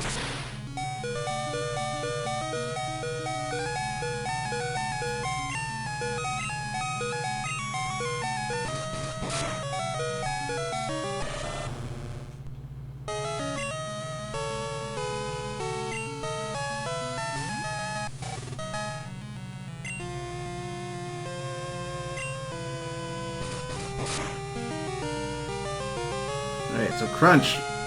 Most powerful dark type move in the game. Not quite as powerful as some other types can get, but it's still nasty, especially if you're sporting a weakness to it. And as we showed, it can lower your special defense, making it progressively more and more powerful.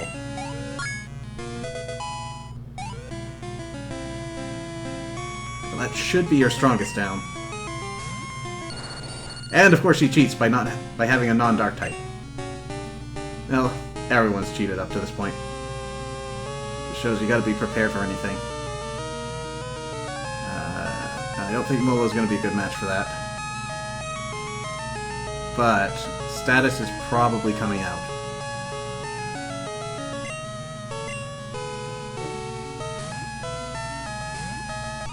Oh, crap. That was not the Pokemon I meant to send out.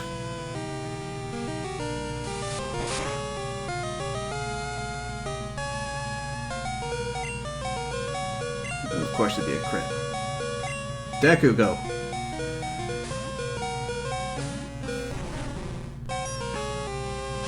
So Petal Dance is a really strong grass type attack, but it will lock you into it for 2 to 3 turns, after which the user becomes confused. Or we could just protect to force the confusion now. Well, it's gonna happen no matter what. Just may as well not take the Petal Dance damage.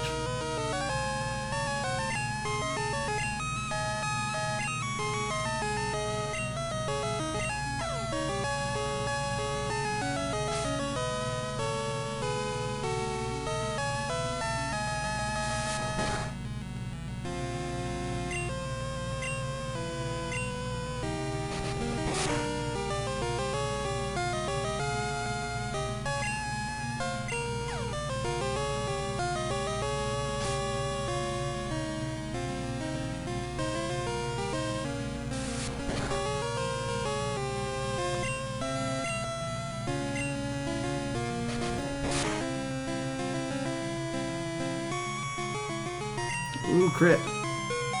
But this may have been bad. Hit yourself?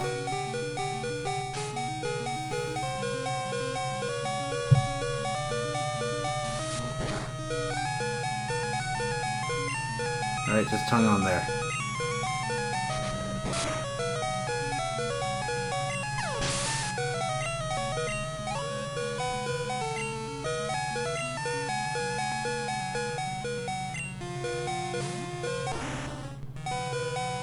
Okay, Gengar. Deku's not gonna do very many exciting things against you. Let's see what you want to do.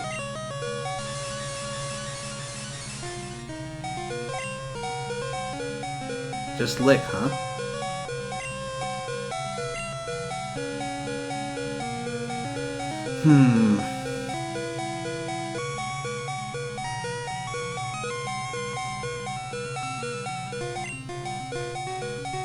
Yeah, I think I can deal with that.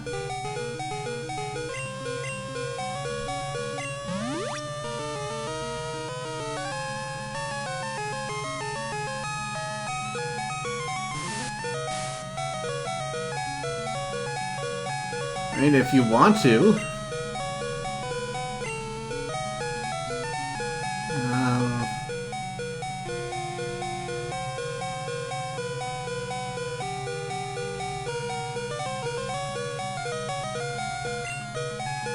Nah, Deku can go down here.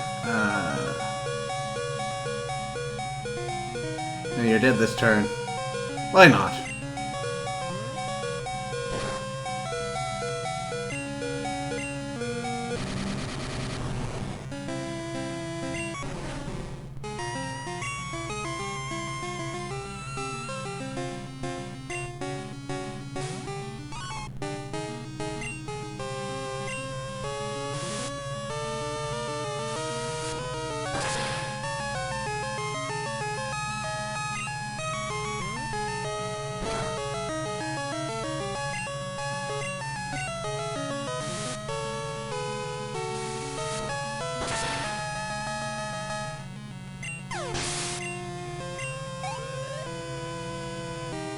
Alright, what's left? Murkrow!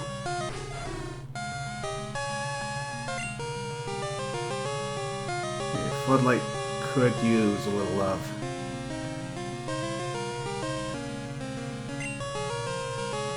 Let's see how you do, though.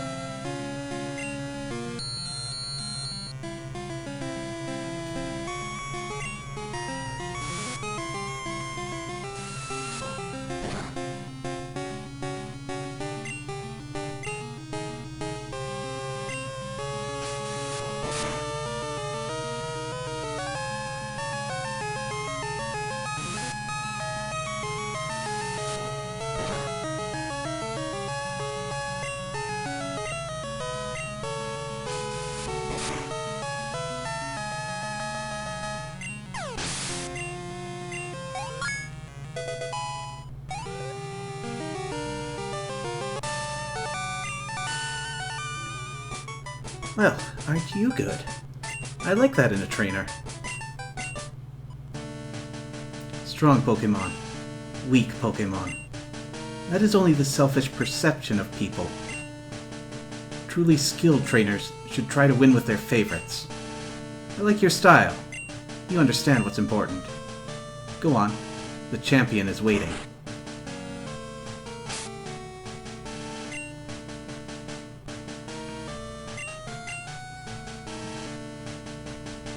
Okay. Potion on you. Pull out the revives.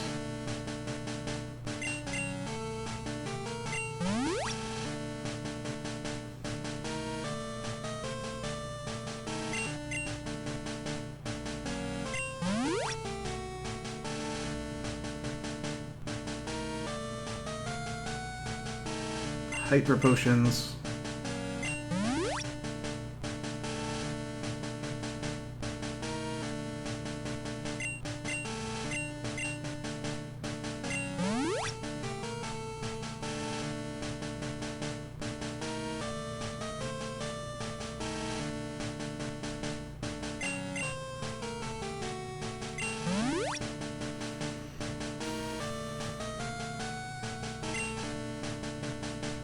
Alright. Through this door, our last challenger awaits. The champion. Let's do it.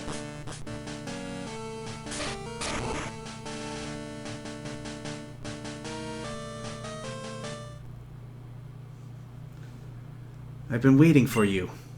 Zebel! I knew that you, with your skills, would eventually reach me here. There's no need for words now. We will battle to determine who is the stronger of the two of us. As the most powerful trainer, and as the Pokémon League champion, I, Lance the Dragon Master, accept your challenge!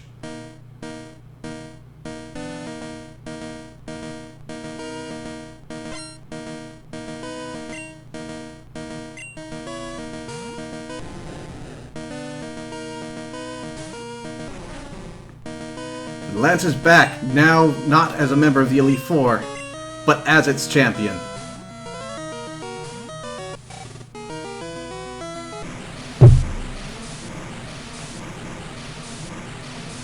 And you will be feeling that.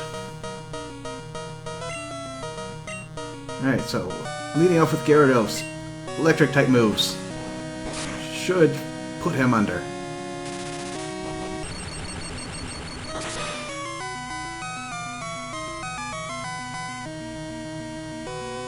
Oh, that's not good. Flail is gonna hurt. We had a speed tie? I'll take it.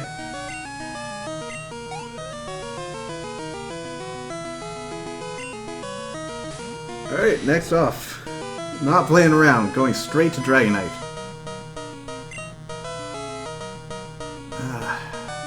Now, trouble is, I really want to switch over to Murasaki for this, but I don't think I can do so safely. Oh hey, Hyper Beam! This will make it safe.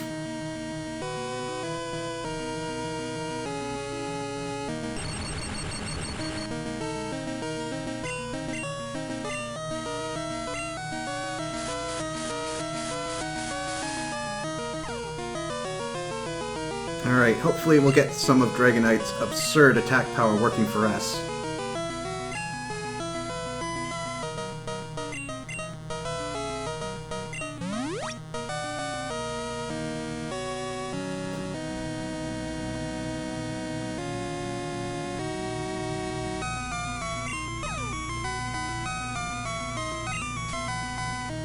There we go. And unfortunately, he resists Surf, but that flying type makes him neutral to Spark.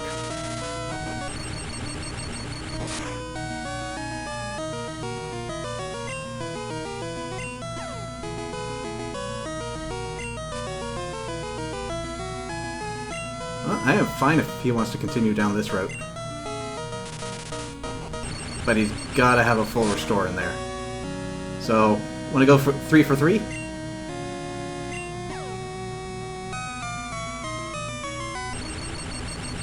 Not quite.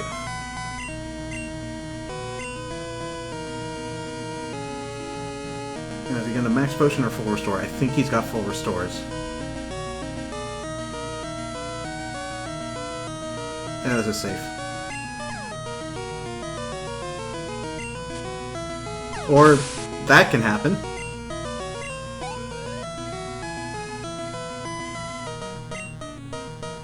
Alright, next Dragonite.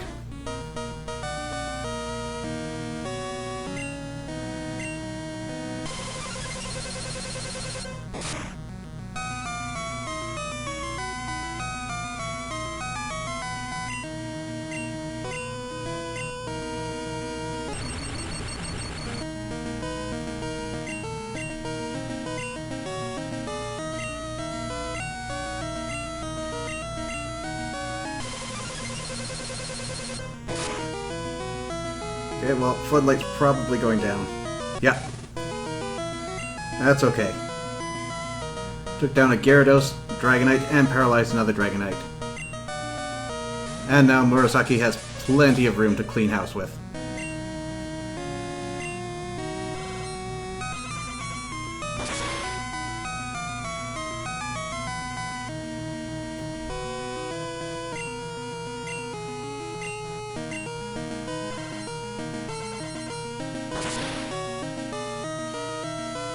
The floodlight has gone out.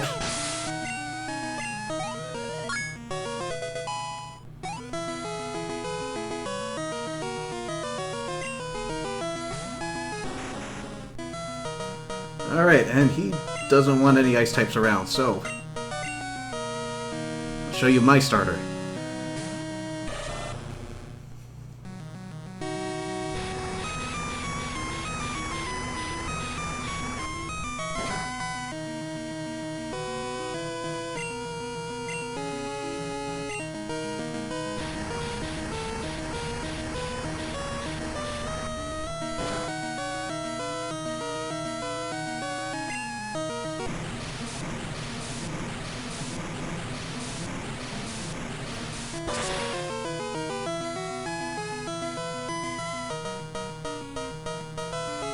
Okay, so 131 to 60, he's done 71 damage over 2 attacks.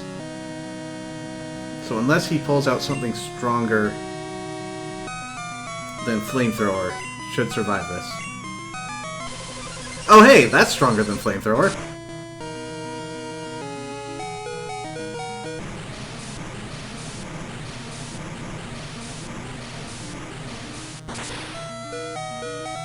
Lance has a favorite move.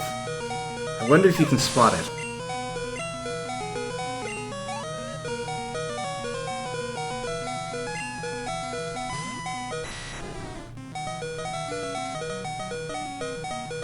There it is, level 50 Dragonite.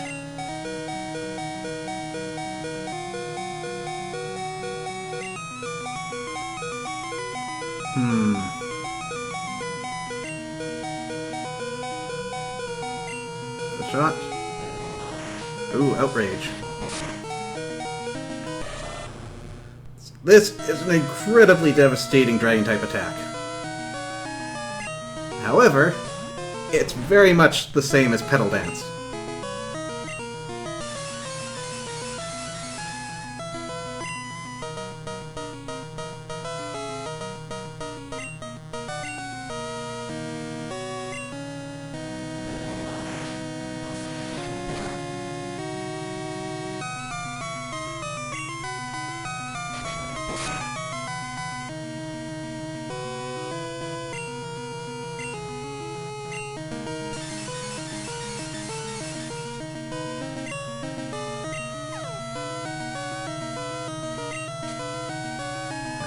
okay with that.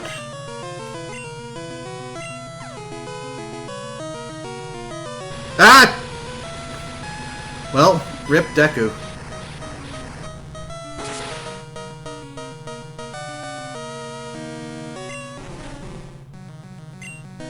No explosion for me.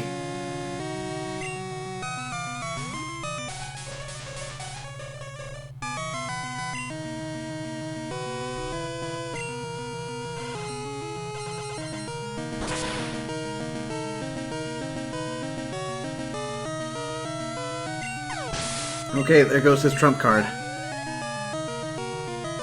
One Pokemon left, and it's Aerodactyl. So Aerodactyl is incredibly fast. He's probably going to outspeed Murasaki and do her in with a rock-type attack. But it's still worth moving forward, I think. And if this doesn't pan out, we can sacrifice another Pokemon to revive TikTok or Floodlight. Probably TikTok. Alright, let's do it.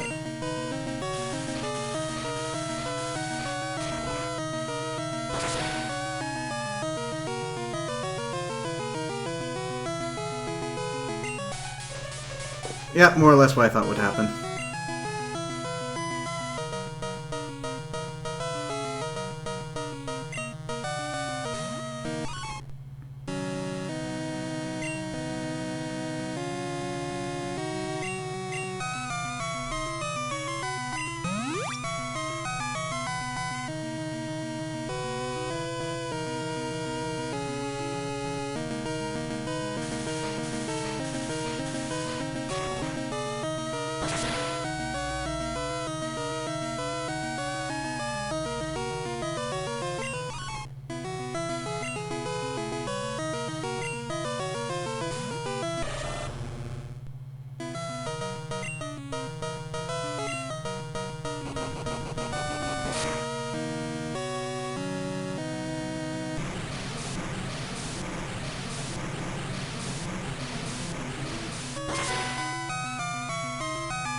Okay.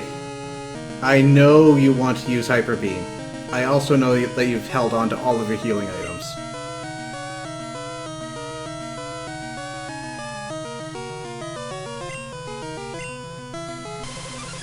Hyper Beam it is.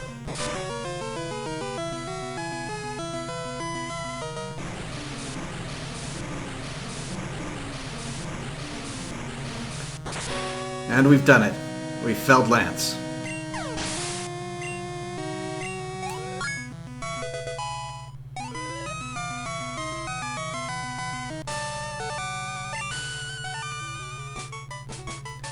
It's over. But it's an odd feeling. I'm not angry that I lost. In fact, I feel happy. Happy that I witnessed the rise of a great new champion! You have truly become powerful, Zebel. Your Pokémon have responded to your strong and upstanding nature. As a trainer, you will continue to grow strong with your Pokémon.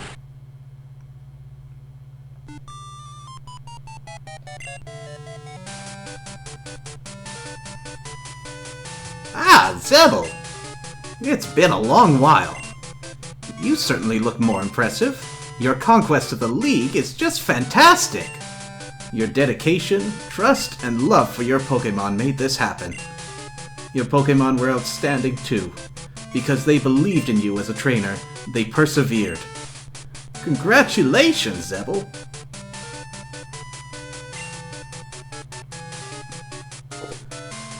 This is getting to be a bit too noisy. Zebel, could you come with me?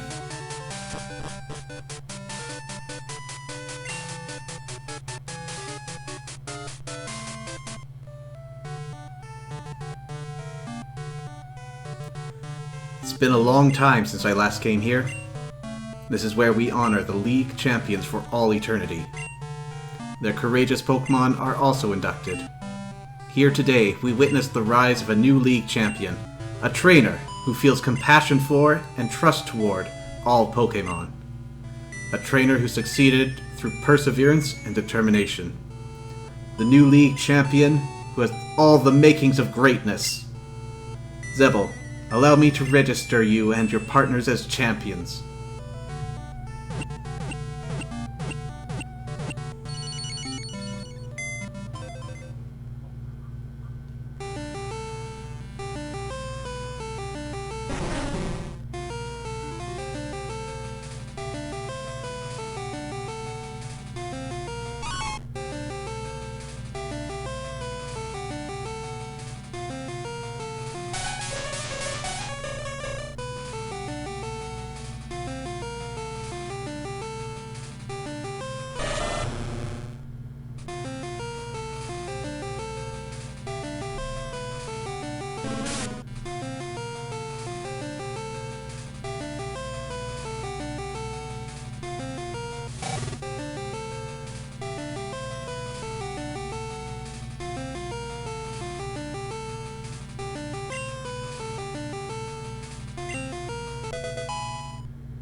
So we've come a long way from our journeys as new trainers in New Barktown all the way to becoming the league champions.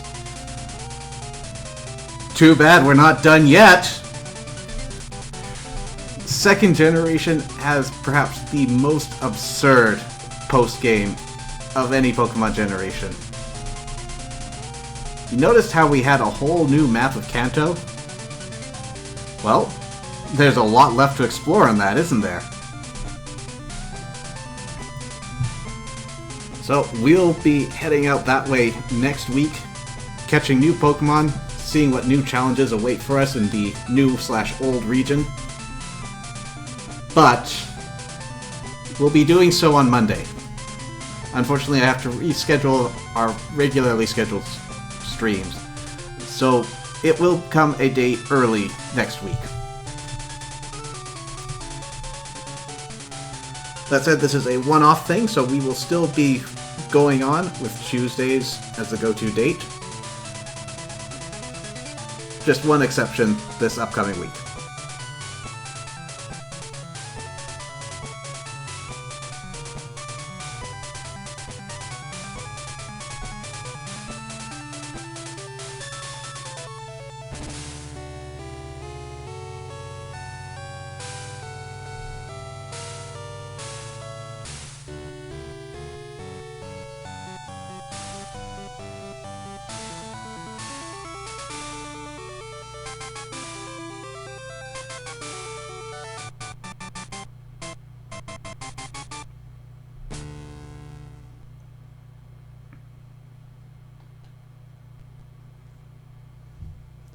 And with that, thank you all for coming out. Until next time, take care.